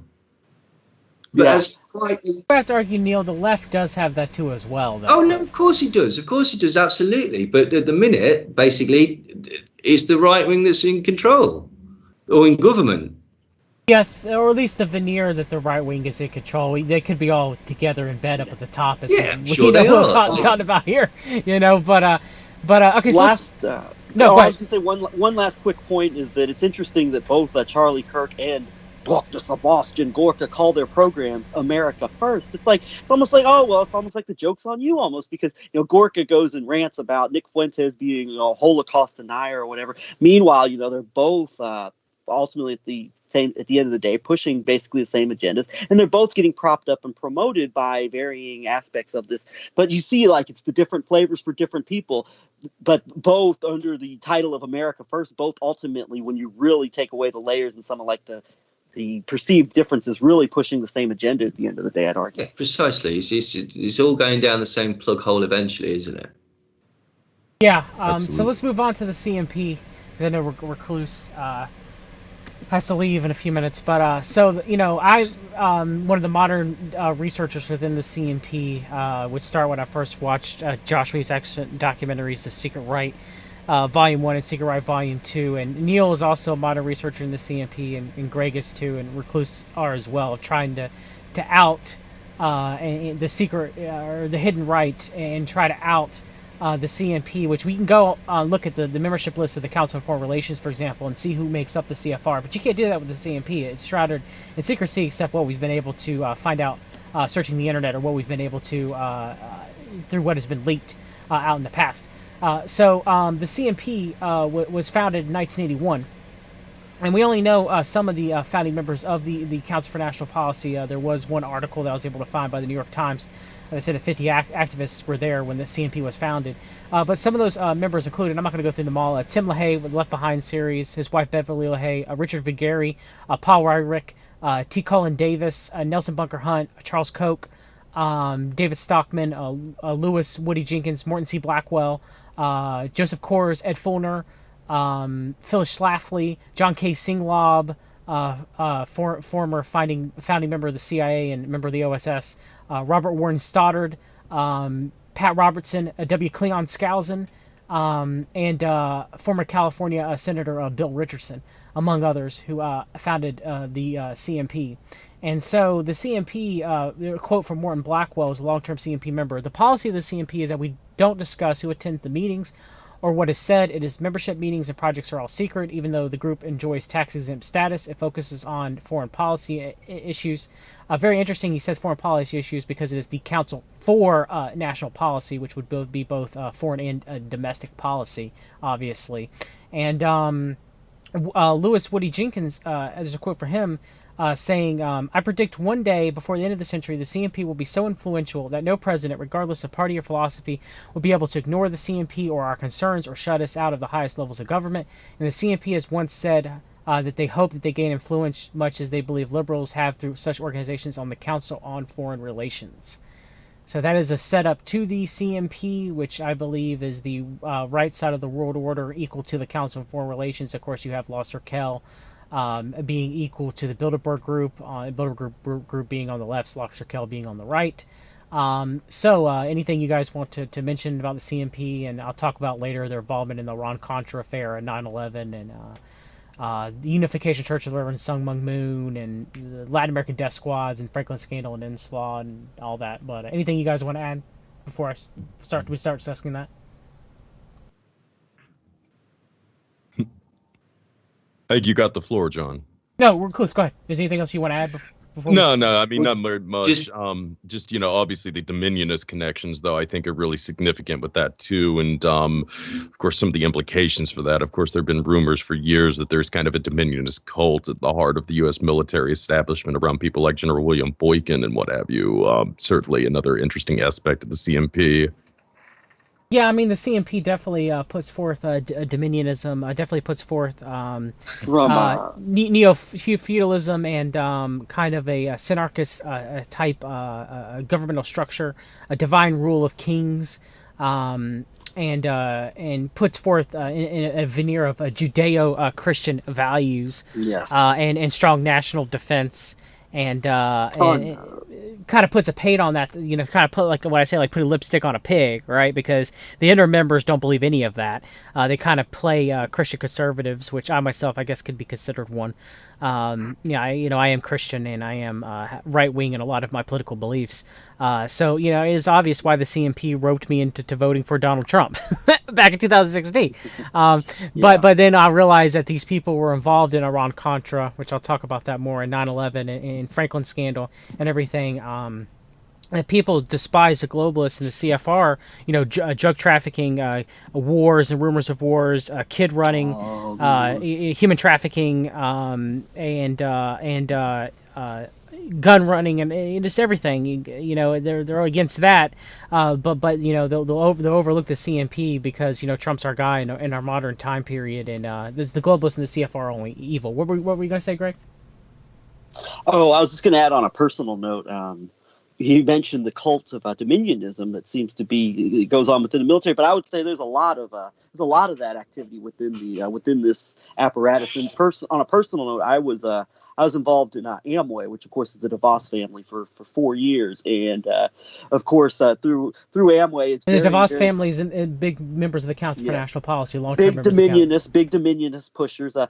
Through Amway, there are individual motivational organizations, as they're called, which have a very cult-like type of, I would say, mind control in large ways over people who are involved in them. And one of the biggest things that was pushed was this idea of this very dominionist angle on America, the founding of America as a Christian nation, very David Barton-like teachings combined with bringing in Kenneth Copeland Ministries, quote unquote, into the Sunday morning services. It's a very, very strong dominionism angle with people like Oliver North and the aforementioned David Barton speaking at Amway conferences to teach this particular narrative of American history in this very dominionist, Zionist, under the idea of free enterprise and prosperity for all. So it's very, very prevalent, and I experienced that firsthand when I was involved in the Amway organizations. But it is very interesting, Greg, is it not, with the CNP that you have both the Zionists and the anti-Zionists, right? You have the Regneries and David Horowitz sitting at the same table at meetings. True.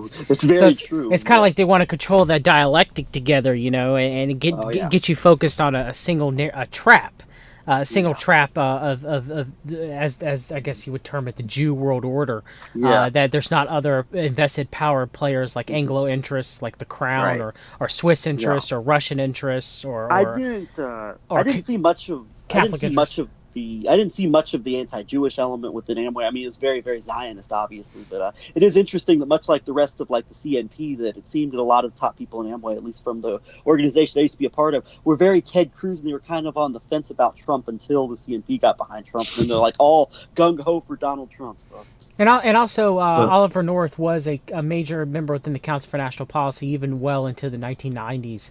And he was giving briefings to CNP members about the Iran-Contra affair and raising money after the Bolin Amendment to fund the Contras from the Council for National Policy members.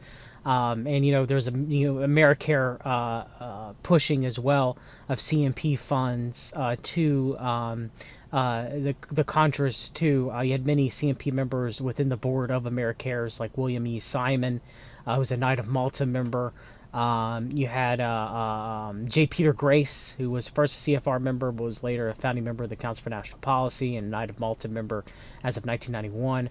Actually, I think Peter Grace was the pseudo Knight of Malta, actually. I think the Florida Priory, maybe. I'll have to go back and look. Oh, really? That's interesting. Yeah, it was either that one or the American chapter of the Knights of Malta, which I think is the Florida Priory. I'll have to flush that through more. But yeah, I mean, obviously the Iran-Contra affair was mainly a Council for National Policy operation, true and true. So anybody who's against the Iran-Contra affair and in the drug running that was involved, that was documented by, now I'm drawing a blank on his name. The author that... Gary Webb, yes, Dark Alliance. Who yes, it was. He documented it. You have the child trafficking, human trafficking aspect of the Franklin scandal when Oliver North met with Colonel Michael Aquino and Lawrence E. King to exchange Nicaragua Contra bonds. And you have arms trafficking too as well, which was brokered by Israel to Iran. So, yeah, I mean, the CNP was deeply involved within the Iran-Contra affair, was deeply involved in the Franklin scandal, was deeply involved in the elections of George H.W. Bush, Ronald Wilson Reagan, George W. Bush, and Donald Trump, even though George H.W. Bush kind of played both sides. I think George H.W. Bush was probably one of our most intelligent presidents. No, I don't like George H.W. Bush at all. I'm not excusing him for that. I'm just saying that George H.W. Bush was highly intelligent and played both sides of the world order for his... Genius. And I actually say he was probably the... if I had to list the most evil presidents that we've had since John Fitzgerald Kennedy, George H.W. Bush would be in a strong running for number one, in my opinion. But I mean, yeah, I mean, there was Jesse Helms was a supporter, of CMP member, a supporter of Augusta Pinochet. Helms helped found the Pioneer Fund with Tom Ellis. Of course, the Pioneer Fund, you end up getting the bell curve. So yeah, it's just very interesting that the CMP was a collective of Zionists and anti-Zionists all coming together, which you think would be like cats and dogs, right? You know, but no. Instead, they're all working together in this group. So, and bell curve was a combination of the neocon American Enterprise Institute, Charles Murray, and a Jewish guy by the name of Richard Herrnstein, all to push this idea that white Anglo-Saxons have genetically higher IQs than the lesser races. Very well. I do have to dog whistle to the white nationalist movement in this when I say that. Funny enough, when I mentioned what you just mentioned, that of course Ashkenazi Jews, according to the bell curve, had the highest IQ. So, Greg, I do have to put that out. Very true, but it's like it's both of them though, like the Ashkenazi Jews, but also the white Europeans. Yes. But I do have to mention that. But it's just interesting, man. It really is that. You would remember, okay, so Alex Jones, well, I guess we can circle back to CMP. Alex Jones is long-term CMP member, well within the Council for National Policy nexus. He mentioned that Daniel, was it Daniel Horowitz or David? I think it was David Horowitz, right? David Horowitz. It was David Horowitz. It was David Horowitz convinced him that 9/11 had very little involvement of the whole CMP Bush-Cheney nexus, and was more back to the conventional narrative that the 9/11 attacks were primarily ran by Osama bin Laden and the Saudi Arabian hijackers. Right. Okay. If I recall Alex Jones's quote, his evolution on 9/11 and on the Clash of Civilizations. He claims he never believed in the Clash of Civilizations, and he heard David Horowitz and other people talk about it, and he kind of dismissed it. But recently he's come to realize that, yes, the left and the radical Muslims are working together to destroy the West, and he realized David Horowitz was correct about all this Clash of Civilizations stuff, and that he had been wrong. Well, right, that's convincing. But just to answer your question earlier, the dominionist aspect of it is because Doug Coe, who is the leader or was the leader of the family, was mentored by Billy Graham for many years, and obviously Billy Graham is CMP. Now, the explanations that seems to explain to me, Doug Coe is CMP too, Neil, to let you know as well. I verified that too. Sorry, who? Douglas Coe was CMP. I verified that too as well. Brilliant. Oh, well, there you go then. Fantastic. Of the family of Netflix fame. So, yeah, there's that aspect. But to my mind, the sort of maybe what Alex Jones is doing now all of a sudden is because of who finances the Heritage Foundation, which we kind of missed. But, John, you mentioned the Unification Church of Sun Myung Moon, which just so happened to be founded by two Japanese fascists financed by the OSS, and then later set up by financed by the KCIA, who were being financed by the CIA. And they give over $1 million a year or something like that. I think it might be even more than that too. Or they were giving huge amounts of money to the both the CMP and to the Heritage Foundation, and were basically really influential in them getting off the ground. And they're CIA backed. So you can draw the conclusion back through it that essentially the Heritage Foundation is CIA backed. And this is borne out by at least two things. One, the Atlas Network, which is these think tanks that are basically trying to overthrow South American governments with supposed grassroots astroturf sort of protests against the government, and it's all about oil and trying to get their OPEC vote, because if they can sort of like topple Venezuela, then essentially they can get closer to controlling world oil prices. But these are financed by USAID and NIAID, and the other one, which is the obvious CIA conduit for slush funds to go straight through it.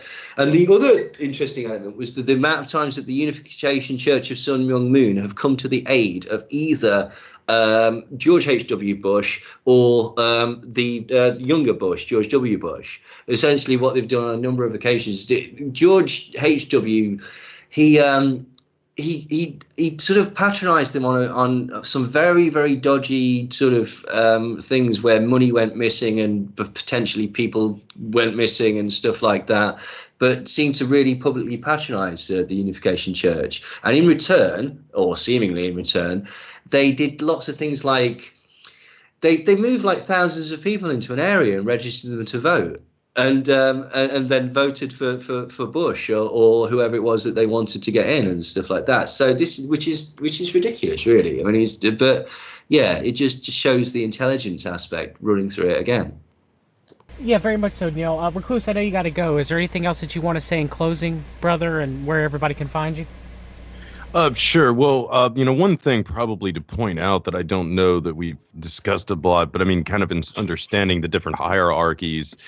I think you really have to look at the military establishment in both the U.S. and the U.K., especially since when you talk about the business community, to my mind, you're referring more to the banks and so forth. I mean, the military establishment kind of has its own, or not financial, but business sector with the aerospace industry and the defense contractors and so forth. But there's always been a tension, but especially going into the Second World War, between the banks and the military faction. I mean, banks obviously, are not opposed to conflict. A certain degree of conflict is great, actually, but too much conflict can be problematic. It means international trade breaks down. It means it's difficult for them to commit loans and that type of thing, and they ultimately lose money.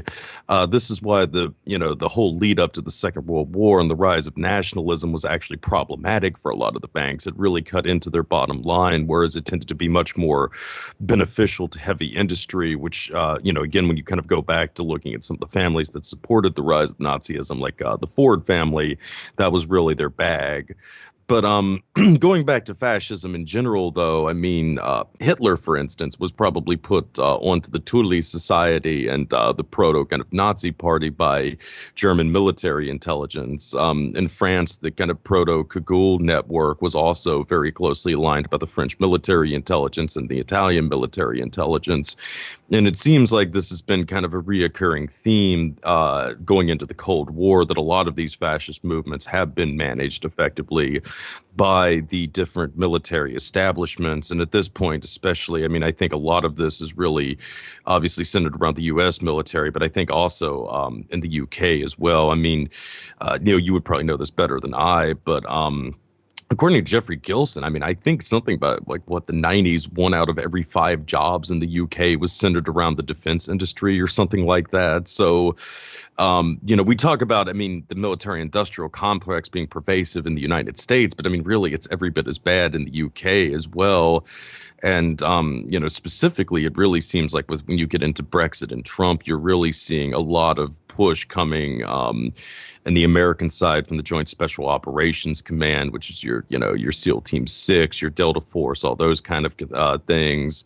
In the UK, a lot of this support, historically, I think going back to the Monday Club and what have you, really came from initially kind of the Special Operations Executive and then later the Special Air Services.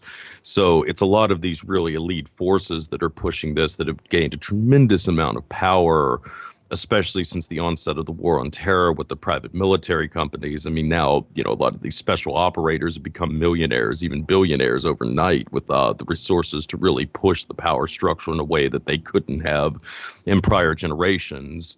So, all of that, I think, is a really interesting component to some of the stuff that we're seeing being played out right now. But on that note, I am Recluse, aka Stephen Snyder. I run the VISUP blog, which is VISUPView, VISUPVIEW.blogspot.com. You can also find me at the Farms Podcast. That would be the farmpodcast.com. That's all one word.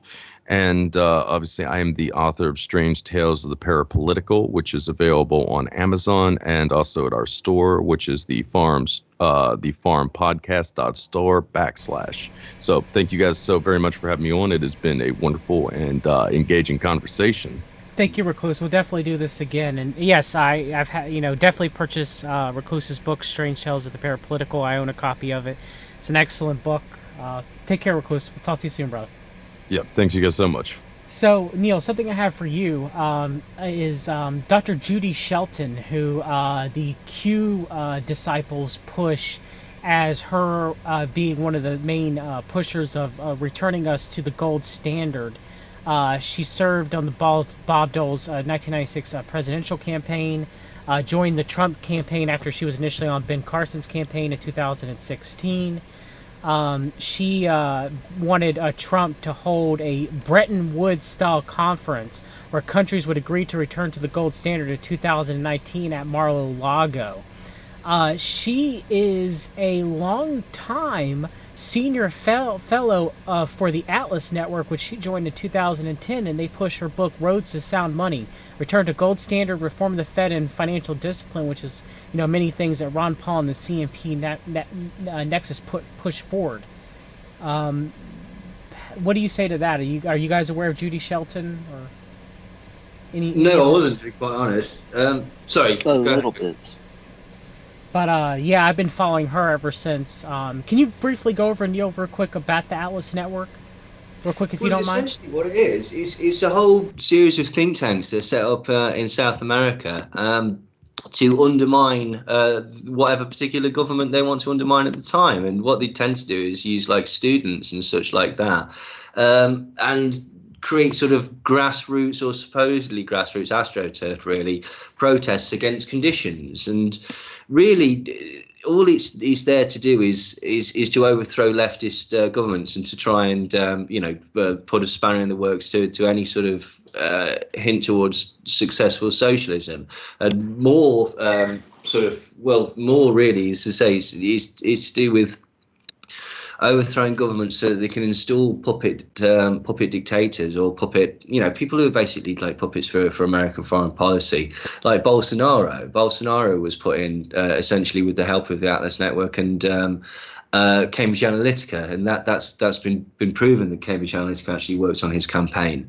And why they've put him in is because his policies are favourable towards big business. He immediately rolled back environmental protections and let people go into the Amazon and deforest it massively. He's rolled back workers' rights. Just the same protocol all across the board.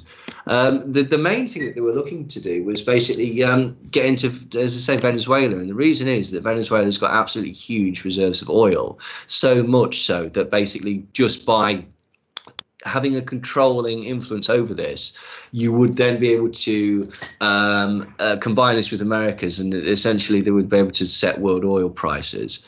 And this is how it does. And it's so obvious that these think tanks are government funded, because basically it's things like the NED and USAID and stuff like that. And they're all basically CIA conduits. You can see that actually there were certain memos that came out. I forget exactly what they said, but that they indicated where the funding was coming from.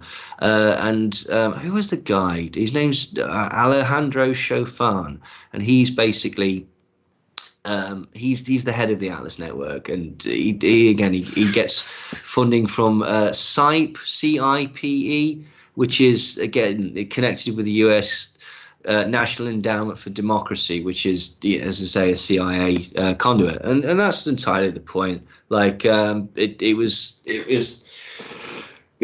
want to overthrow Venezuela. Like there was a suggestion it was something to do with Rex Tillerson, like basically, like because when he was working for Exxon, he got stiffed out of basically taking control of the oil fields there.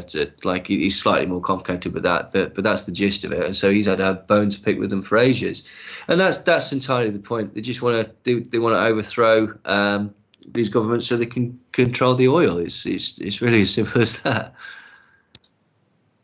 They want to, it's still these Latin American death squads, just like Salvador Allende in Chile being overthrown by Pinochet. The more of your right wing people cheer. They cheer Pinochet because Pinochet was chucking communists out of helicopters, giving them helicopter rides, right? Yeah. Well, the thing about Pinochet is they failed to mention until I actually did the research and looked, was that Allende stopped making payments to the International Monetary Fund. And the bankers got kind of upset about that. And so what was one of the first things that Pinochet did when he gained power over Chile? Established payments back to the International Monetary Fund. Oh, right, okay. So I'm not saying that I'm a fan of Allende or Pinochet or any of them. I'm just saying that's extremely interesting. And so there was a push. There's still a push going on of the CNP wanting to free Nicaragua from Ortega and put in Iran Contra, well, not Iran Contra per se, but Contra 2.0, I guess, without the Iran part. Or maybe Iran Contra 2.0 through the destabilization of Iran with Make Iran Great Again and the whole restart movement. Maybe it is actually Iran Contra 2.0 in a lot of ways, with being involved both in Iran and Nicaragua. But John, these people hate commies, so it's okay. I mean, it's okay if they're subservient to the IMF as long as they don't like the evil commies. I wanted to go back real quick, if you don't mind. You mentioned Judy Shelton and Trump and the return to the gold standard. Very interesting dynamic playing within these CNP, JBS style of operations is that you have, obviously, Ron Paul's big thing was end the Fed, which is very much, I would say, very JBS, G. Edward Griffin style of like a commentary and take on things. The creature from Jekyll Island, the conspiracy to create the Federal Reserve Bank, which is ultimately true, but it's ultimately, there's a lot of agendas even being put forth in terms of pushing that narrative. But then also within the CNP, you have almost like the end of the Fed light with Steve Forbes and Grover Norquist and people like that. Abolish the IRS. So that's an interesting dynamic playing there for people who aren't quite ready for the conspiracy theories of like the Federal Reserve's a big globalist conspiracy. Then we've got end the Fed light, end the IRS. Or they want to control it. When I was at the Red Pill, what I call the Red Chill Expo, last year when I went with my friend Assemble Vita on this channel down there to investigate and talk to people at the Red Chill Expo and talk to some John Birchers and see what they had to say. Of course, G. Edward Griffin was a long-term John Birch Society member too as well. They had a cryptocurrency that was backed by gold that they were pushing there at the conference. And see, that's the thing is look, trust me, the Federal Reserve is as crooked as they come. I mean, the printer goes burr, let's be honest. It's just numbers on a screen, all right? But to think that if we did return to any sort of gold standard or any type of gold-based, silver-based currency like we had previously beforehand, that the world order wouldn't also be controlling that too, just like when the Hunt brothers tried to corner the silver market during the 70s and the 80s, then I mean, come on now. I mean, let's be real here. I mean, any return to the gold standard, especially when you have the CNP at fervent pushing it. I wouldn't be surprised if they didn't own a lot of that gold, a lot of the silver, a lot of the precious metals that they have been pushing for years. Buy gold. Ted Anderson, funding Alex Jones, and Ed and Yogi supposedly funding them all too as well. We came out through Josh Reed's Secret Right documentaries. That the push to the gold standard is just it's a limited hangout just as much as the Federal Reserve is a limited hangout.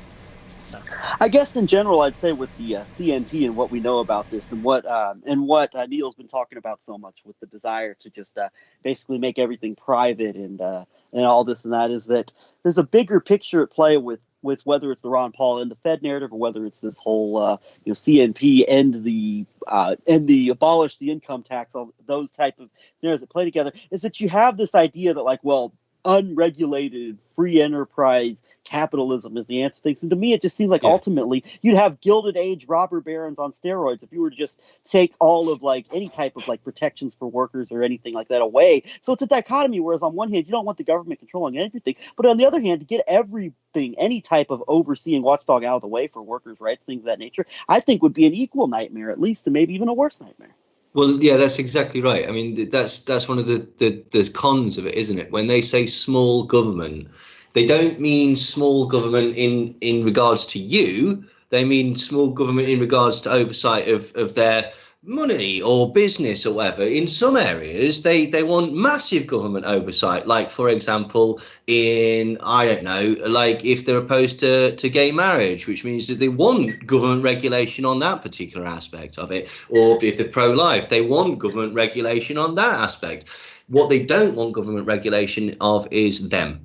And that's the con. Small government, they basically just like, oh, it's for all of us. It's for all of us. It's not for all of us because we don't all have multinational businesses.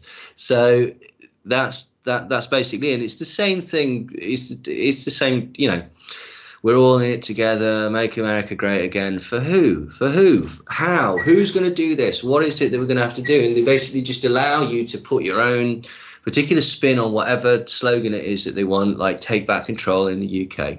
And I think, and the privatisation, to be honest, Greg, is specifically for the UK. That's fundamentally what I think was the point of Brexit, was to do two things: was to basically like finally privatise the few nationalised industries that we still have, and to essentially set up this trade deal with America, but to do it in such a way that we've got nothing to trade. We've got like we've gone from being part of a 28 country sort of organisation to being sort of out on our own, and all of a sudden we realise, oh bugger, if we don't trade with America, we've got nobody else to trade with. So it's been set up in such a way to give America an advantage for that. Very clever on the part of the people that set it up, but that again flies in the face of the idea that it was going to make things better for the average UK citizen. Fascinating. The United States have the strongest voting power and vested interest in the International Monetary Fund.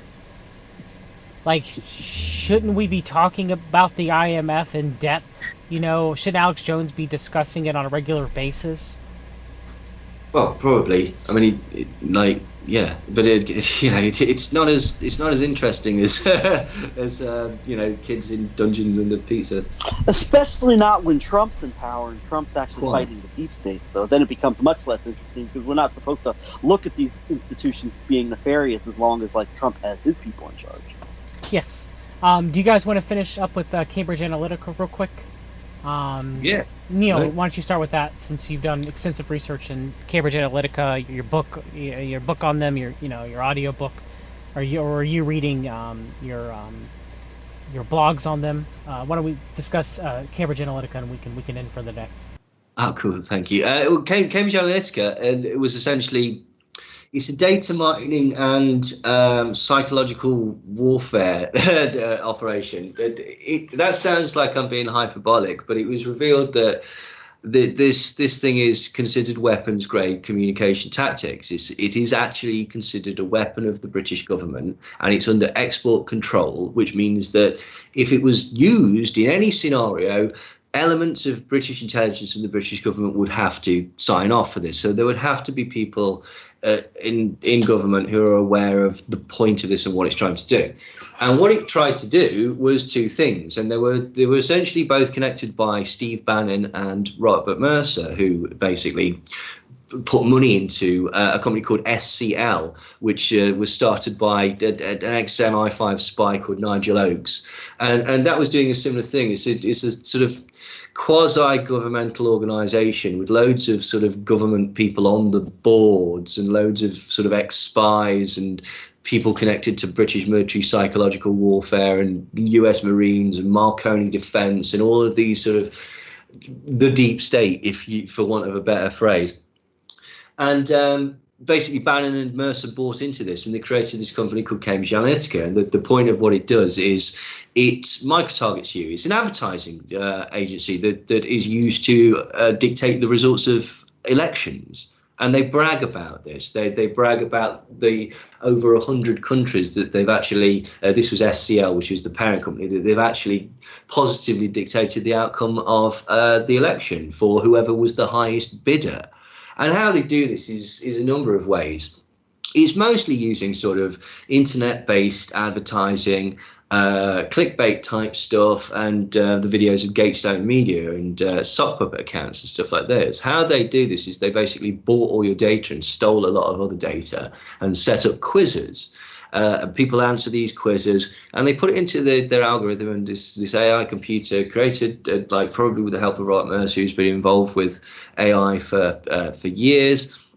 And what it does is it very, very quickly works out what type of personality you are and what will get you angry and what will make you happy. And that's really all it wants to do. And then it starts making you angry. And it does this by a number of ways. It'll send you videos that are specifically targeted at you. They've got dozens and hundreds and hundreds and hundreds of these different, slightly different videos that they'll send to you, and basically it'll really resonate with you. Then all of a sudden you'll get a sock puppet account that will pop up and start having a conversation with you, but it's run by, usually about 30 of these accounts are run by one person, and they basically have conversations with you. They learn as you speak to react and modify their speech, so it's very difficult to know if it's a bot or not.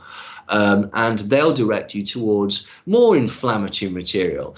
And lo and behold, all of this material just so happened to come from places like Gaystone Media and Breitbart and Turning Point USA, and all of these other places like Ben Shapiro and Dave Rubin and Milo Yiannopoulos and all of these people that we mentioned earlier that are basically all connected to the Heritage Foundation, the CMP, or explicitly to Steve Bannon or Robert Mercer. So they've got this blanket campaign of broad stories that are supporting a narrative that Muslims are bad, or that immigration is bad, or that the left is bad, or that communism is coming back, or something like that. And you're getting these micro-targeted messages that are coming specifically to you, supported by these new friends who are also sending you memes and sending you jokes and sending you all these other things which you do not realize are designed in order to manipulate your way of thinking and ultimately to get you to vote in a particular way. And this was all admitted. And what was also admitted was that Cambridge Analytica has got what's called a List X clearance, which means that it can hold documents of secret and above. So top secret, above top secret, magic eyes, whatever they are. Basically, for some reason, this non-governmental organisation can hold the records of the government and all its employees and all its schemes and whatnot above the level of top secret, which means that basically it's an intelligence asset. It has to be. It was also revealed that basically, as I say, this is considered a weapon of the British intelligence operations and is under export control, which means that it has to be checked out before it was used. So it was used. And it was checked out by by elements of the UK government. Well, what was the two most prominent campaigns that it's recently been used for? It was used to for the Leave campaign for the EU referendum with Vote Leave and Leave.eu, and it was used for the election of Donald Trump. Now, if you look at basically the way that the CMP works, like, you can see that is CIA funded. OK, so anything that happens with the CNP, who Trump had to audition in front of, is basically got the tacit approval of levels of the CIA. The influence that the Heritage Foundation and the CMP have is that basically they forced Sarah Palin to be the candidate. It was originally going to be Rudy Giuliani. They didn't like his stance on gay marriage, so they said if you don't basically go with someone that we like, we will we'll sour we'll poison the well and we'll run our own candidate and the Democrats will win. And they came to an agreement where McCain ran and Sarah Palin was basically going to be his vice president. So this is the point. The CIA and MI5 or MI6 or the British intelligence asset are behind, or at least aware of, and to a degree are sanctioning, well, certainly with regards to the British government, sanctioning the use of Cambridge Analytica. And on the other side, you've got the people who are propping up Trump, who are basically financed by the CIA, which means that although the Brexit vote and the Trump vote were extensively pitched as being anti-authoritarian, anti-government and fighting the deep state, they weren't. They were actually set up by the deep state. And that's an ironic thing, is that the successful slogans that Cambridge Analytica had figured out and were going to use as early as 2014, when they thought that Ted Cruz was the candidate, were lock her up, build the wall, drain the swamp. So none of those slogans were coming from Donald Trump. They were created off the back of the data that they mined from you taking quizzes 2 years before Donald Trump was even considered as the candidate. And Trump, who loves to brag about like how how innovative he is or whatever, and how much of a maverick independent he is, he even admitted, I think it was in a comment in his statement, it was published, I think, in the Washington Post, that he was given Drain the Swamp by somebody else and he liked it and he went with it. So I mean, it's pretty fascinating. And of course, lock her up. I mean, that was Michael Flynn at the Republican National Convention. Michael Flynn went to the GRU's translation school. And of course, Cambridge Analytica SCL Group has connections to the Russian GRU in addition, which I think is key to the whole Russian aspect of this massive psychological warfare disinformation campaign. Well, Michael Flynn was also on the board of Cambridge Analytica, but that's not widely spoken about. So, yeah. I mean, that makes sense. I mean, Flynn, major counsel for national policy, member and speaker to the CMP. Flynn once a Democrat, but yet, if I wonder if if the Democrats would nominate him to run against Trump. I'm only joking about that. Who the disciples of Q would vote for? But I mean, I joke that. Go ahead. No, I was gonna say, but Cambridge Analytica, they were founded by the Mercers, CMP, Bannon, CMP.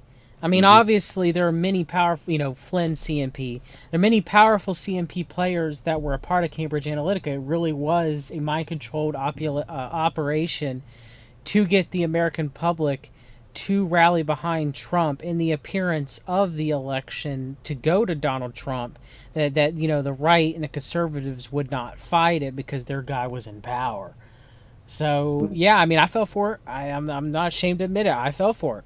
And it's about fake communication tactics. They've been successful in doing it in over 100 countries. They brag about it. It's nothing to be ashamed of by any stretch of the imagination.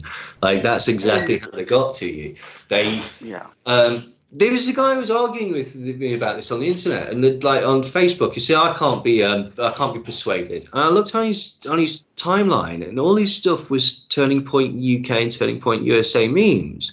And I says, "You do realise that's Koch Industries?" And he says, "No, but I don't care because I agree with them." And I said, "Of course you agree with them. They've been made for you." That's the point. They've mined your data, found out exactly what it is that annoys you, and then they've created things that tick you off, that purposely do that. And you don't see that you're being manipulated on such a very minute level.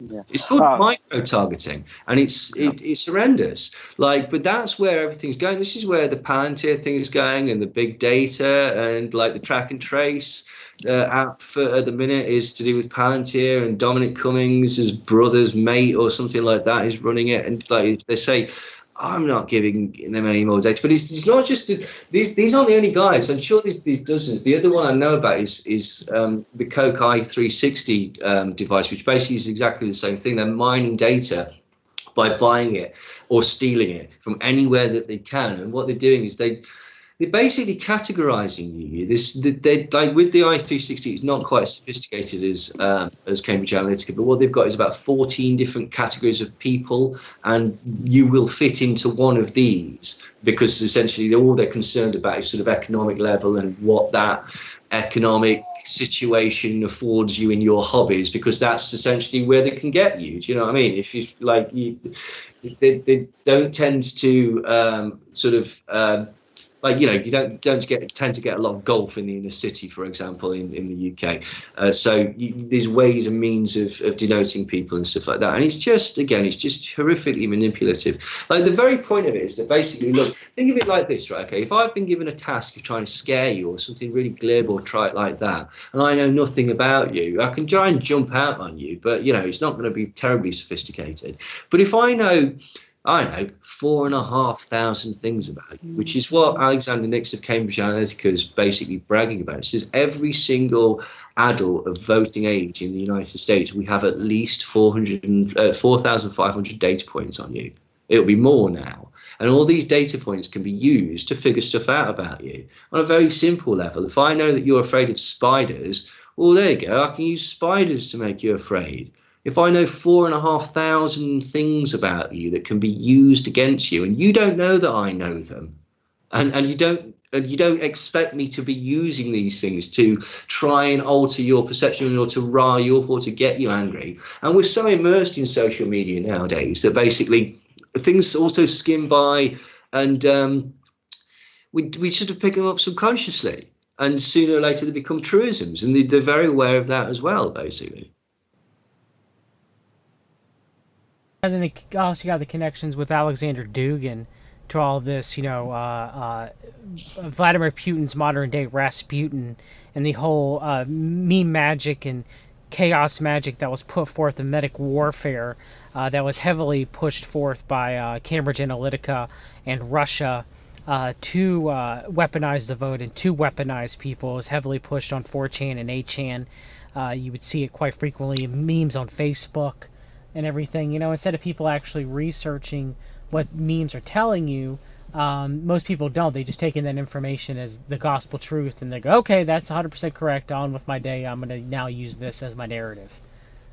So. And I'll throw this in, and maybe I'll pick your brain on this a little bit, Neil, while we're here, is that, John, you've talked about so much the bringing together, like what you might know is like, since it's such a major topic within the alternative media, Zionism, anti-Zionism, those whole sentences together, and also bringing together, I think, at a large level, Cambridge Analytica through various things you've discussed, through elements of the Dominionist movement, as well as the Regnery connections, among other things, the Russian aspect of things, and also Israeli aspect of things. Where and it seems to me that with something like Brexit, as well as something like Trump.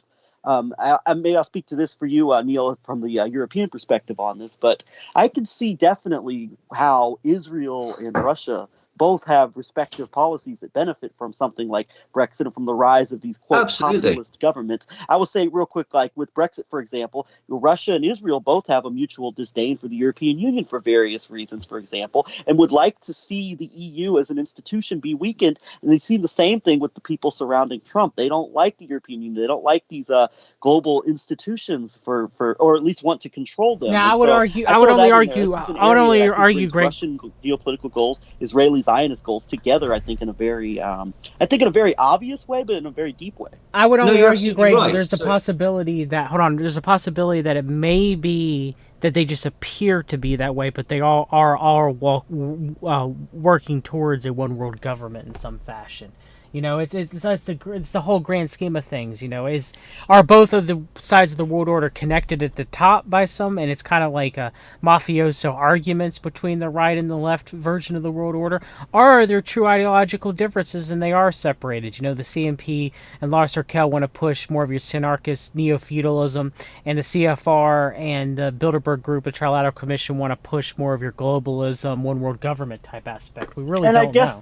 Yeah. And I guess I'll throw in one more thing with that nexus, and I agree with you, John, is that you had on one hand, you had the Mercers via Breitbart, conceived in Israel, coming in and taking the lead as far as like from an American perspective in terms of getting in front of the events that led to Brexit. But then also you had, RT, Russian state media, which plays off of both, I think, the right and the left sides of these divides, both gaining a foothold in the West right at this in this crucial time period. I see and so you can connect both, obviously, the Israeli Zionist aspect of Cambridge Analytica, SEL Group, psychological warfare is very obvious, but there is also this other factor as well. So I thought I'd bring that up to you from. No, you did right. On a very simplistic level, the EU is a greater rival economically to the US, Israel, and Russia than 28 separate countries, because it's a conglomerate and therefore basically has the combined trade. So it's very, very beneficial on a very simplistic level for all of those people to want to break it up. The Russian aspect is very, very interesting, because what we've seen is that Aaron Banks of Vote Leave seems to be getting gifts of diamond mines and weird things like this from Russian donors, and he was obviously, chief behind one of the campaigns for the EU referendum. And just prior to the recent UK election, there's supposed to be some sort of investigation to this. Nothing will come of it, obviously. But basically, it would appear that the Tory government all of a sudden got a huge influx of Russian money. Now, what that's for, who knows? Is it just to muddy the waters? Is it because they've got some sort of ideological similarity? Is it for something that we don't know? But there is definitely some weird connection. There was also the connection that there's as you mentioned before, the Russian guy that was actually designing the quizzes for Cambridge Analytica. Now, the Israeli connection is, well, there's definitely one, in as much as, well, there's numerous. Basically, every time that Cambridge Analytica seemed to be turning up in Nigeria, Mossad spies seemed to be there. And, well, as they were trying to sort of overthrow the government there, they were successful in the first time and they were less successful the second time. And during that less successful operation, apparently one of their operatives was murdered, poisoned potentially by somebody from an Indian family that they'd ripped off previously. So, you know, it's mental levels of silly espionage and stuff like that. But anyway, I digress. Black Cube is an offshoot of Cambridge Analytica, and it basically does exactly the same thing that Cambridge Analytica does, but it was set up by in Israel.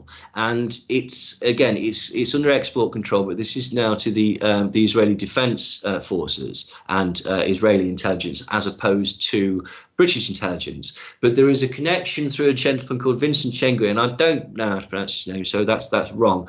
But he is on the boards of both companies, and there's communiques going backwards and forwards, and it's very obvious that they're essentially like they're a partner or a sister company or whatever you'd like to call it, because they use exactly the same software and technique.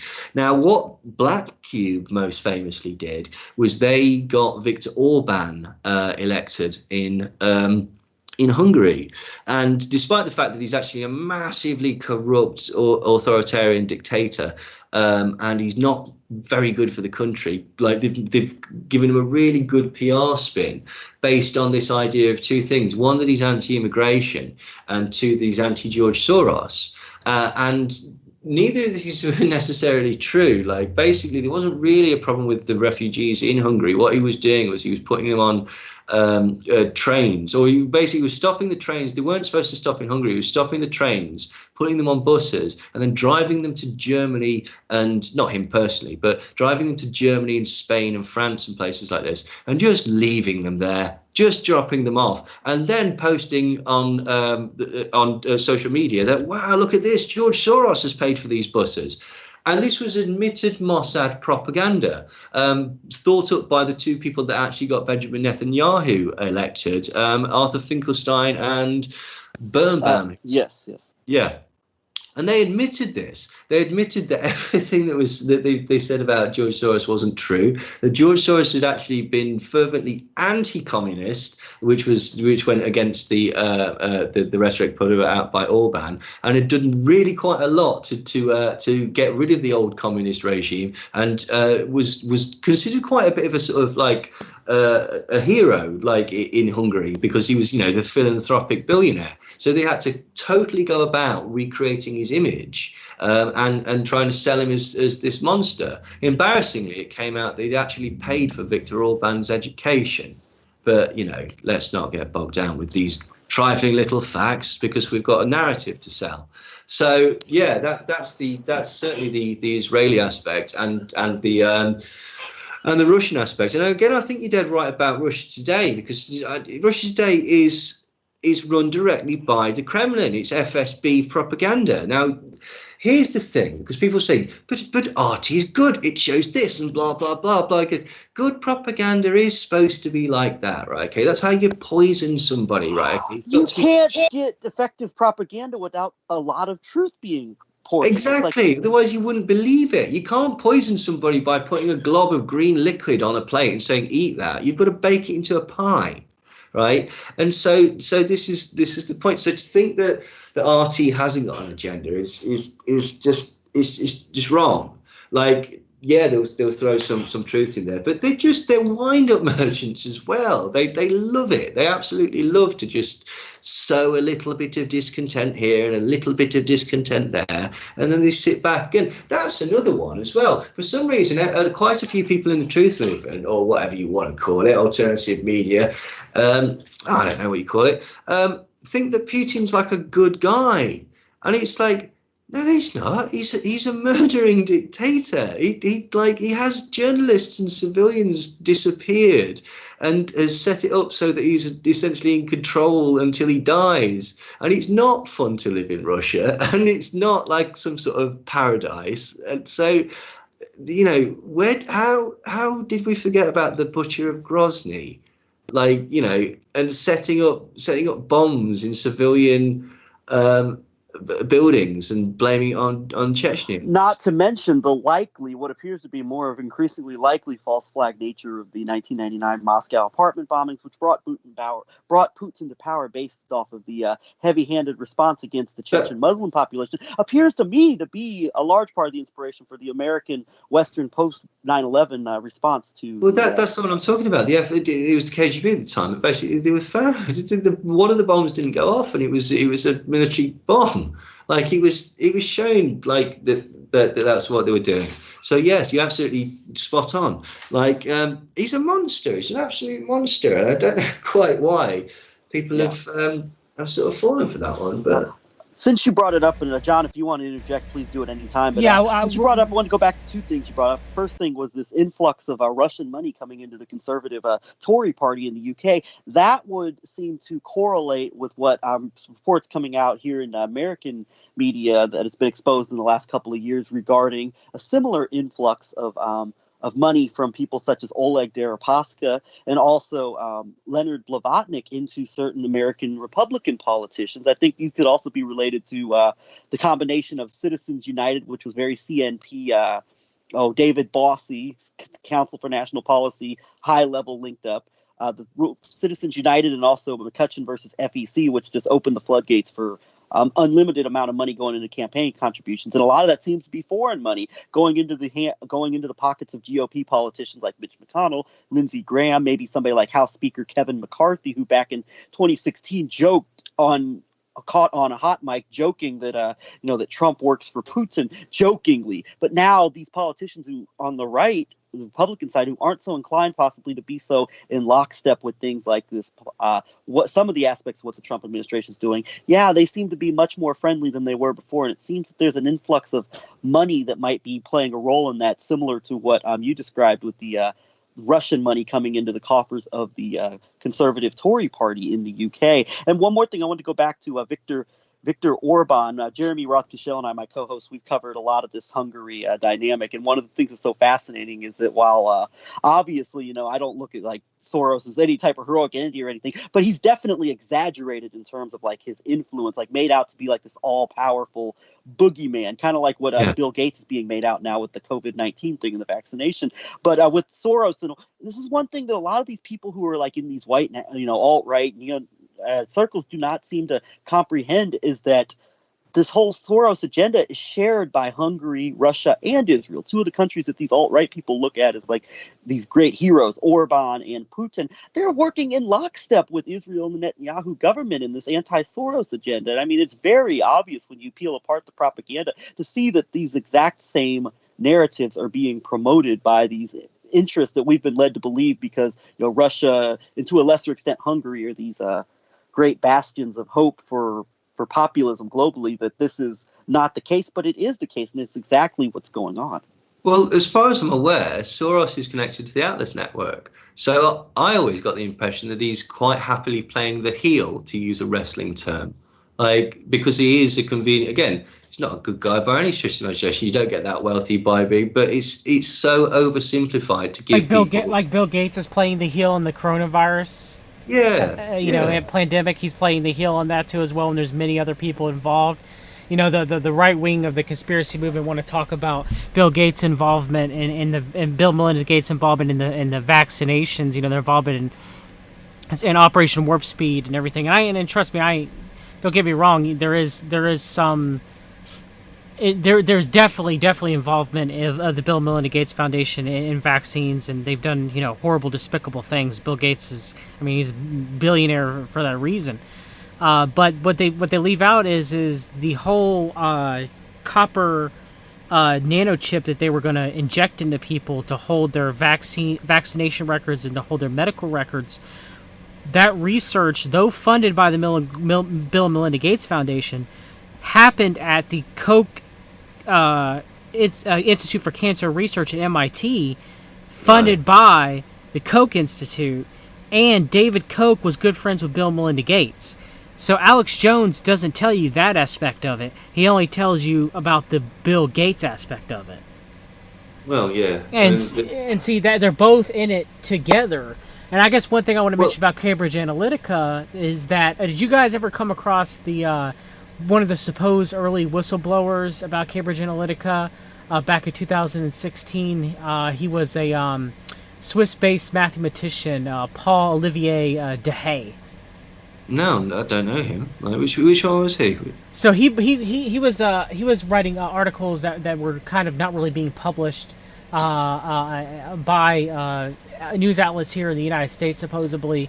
That there was a connection between Facebook, Tinder, and Uber, like all of them being involved in with Cambridge Analytica, and that it was a problem. But the thing is one thing I found very interesting is Switzerland was one country where Cambridge Analytica had no ties to or no influence on. Very interesting out of many European countries that did. And the Swiss's answer to that was, well, they dealt with English-speaking countries. Well, there was 32 countries that Cambridge Analytica dealt with, and a lot of them were Latin American, countries that are not primarily English speakers. So it's very interesting for them to say, Cambridge Analytica had nothing to do with us over here in Switzerland. It's interesting casting shade in that regard. So, Well, Switzerland has always been neutral, isn't it? That's neutral in quotation marks. That's where we wash our money. But now here's the thing, right? Okay, of course they've dealt with foreign-speaking countries. One of the ones. Now this is just ridiculous because one of the things that they put out about George Soros was that he was behind the Orange Revolution in the Ukraine. And that's just not true. It is provably not true. And what is also provable is that guess who was behind the Orange Revolution in the Ukraine? SCL, because they used to boast about it on their website. They've taken it down now, but the magic of the Wayback Machine, you can find them proudly boasting about the entire campaign. And go ahead, John, go ahead. In closing, I got about 10 minutes or so. I want you guys to plug your information too as well, where they can find I would just throw in reference to that. That's very interesting to me. That's news to me. The SCL group, Orange Revolution in Ukraine. It doesn't surprise me ultimately when you think about it. There's a lot of intrigue in these high areas. So I mean that is news to me. But what you never hear mentioned in like this pro-Russian blitz, as far as like the West is supporting the Ukrainian the evil anti-Russians in Ukraine, you never hear about somebody who obviously was very well linked to the Trump campaign, and somebody through his long-term relationship with someone like Roger Stone is very intricately into these CNP John Birch Society style networks. Would be, of course, Paul Manafort. His work with Bush's with the people behind the stealing of the 2004 election in the state of Ohio, namely Michael Connell, who was the IT guru to Karl Rove and that whole network, working to get the more Putin-friendly Viktor Yanukovych elected in 2010. So you never hear about that aspect of things. Yeah, no, totally. Was that through Black Manafort and Stone? Correct. Yes. Yeah. Yeah, that's another thing that people seem to conveniently. Why does anyone think that Roger Stone's a good guy? He's knocked about with Roy Cohn and like Richard Nixon, and he basically created lobbying. Like what? I know it's absurd. John and I have talked about that so many times. It's absurd, but it's an unfortunate reality of the information warfare right now. It's an unfortunate. Wait. Roger Stone's not our guy. That's news to me. I didn't know that. I thought he was fighting. I thought he was fighting the deep state and told the truth. And oh man, I can't believe that. He still feigns ignorance. He claims not to know what this is. Hey, you support the Roger Stone Defense Fund. Yeah, support them folks. Give them money, as Alex Jones would say. All right, you guys. That's it for the roundtable. Definitely do another one next month or two. Tell everybody where they can find you, Greg and Neil. Yeah, you can find me on YouTube at The Antidote, ANTEDOTE. That's my main place. I sometimes tweet. I'm starting to tweet more often. My Twitter account, Antidote Greg, and then you can find also my co-host Jeremy WRK is on Twitter as well. And we also have a Patreon page if anybody wants to consider chipping in a little bit to support us. Patreon.com/The Antidote. Yes, thank you, Greg. Definitely going to have you on again soon, brother. What about you, Neil?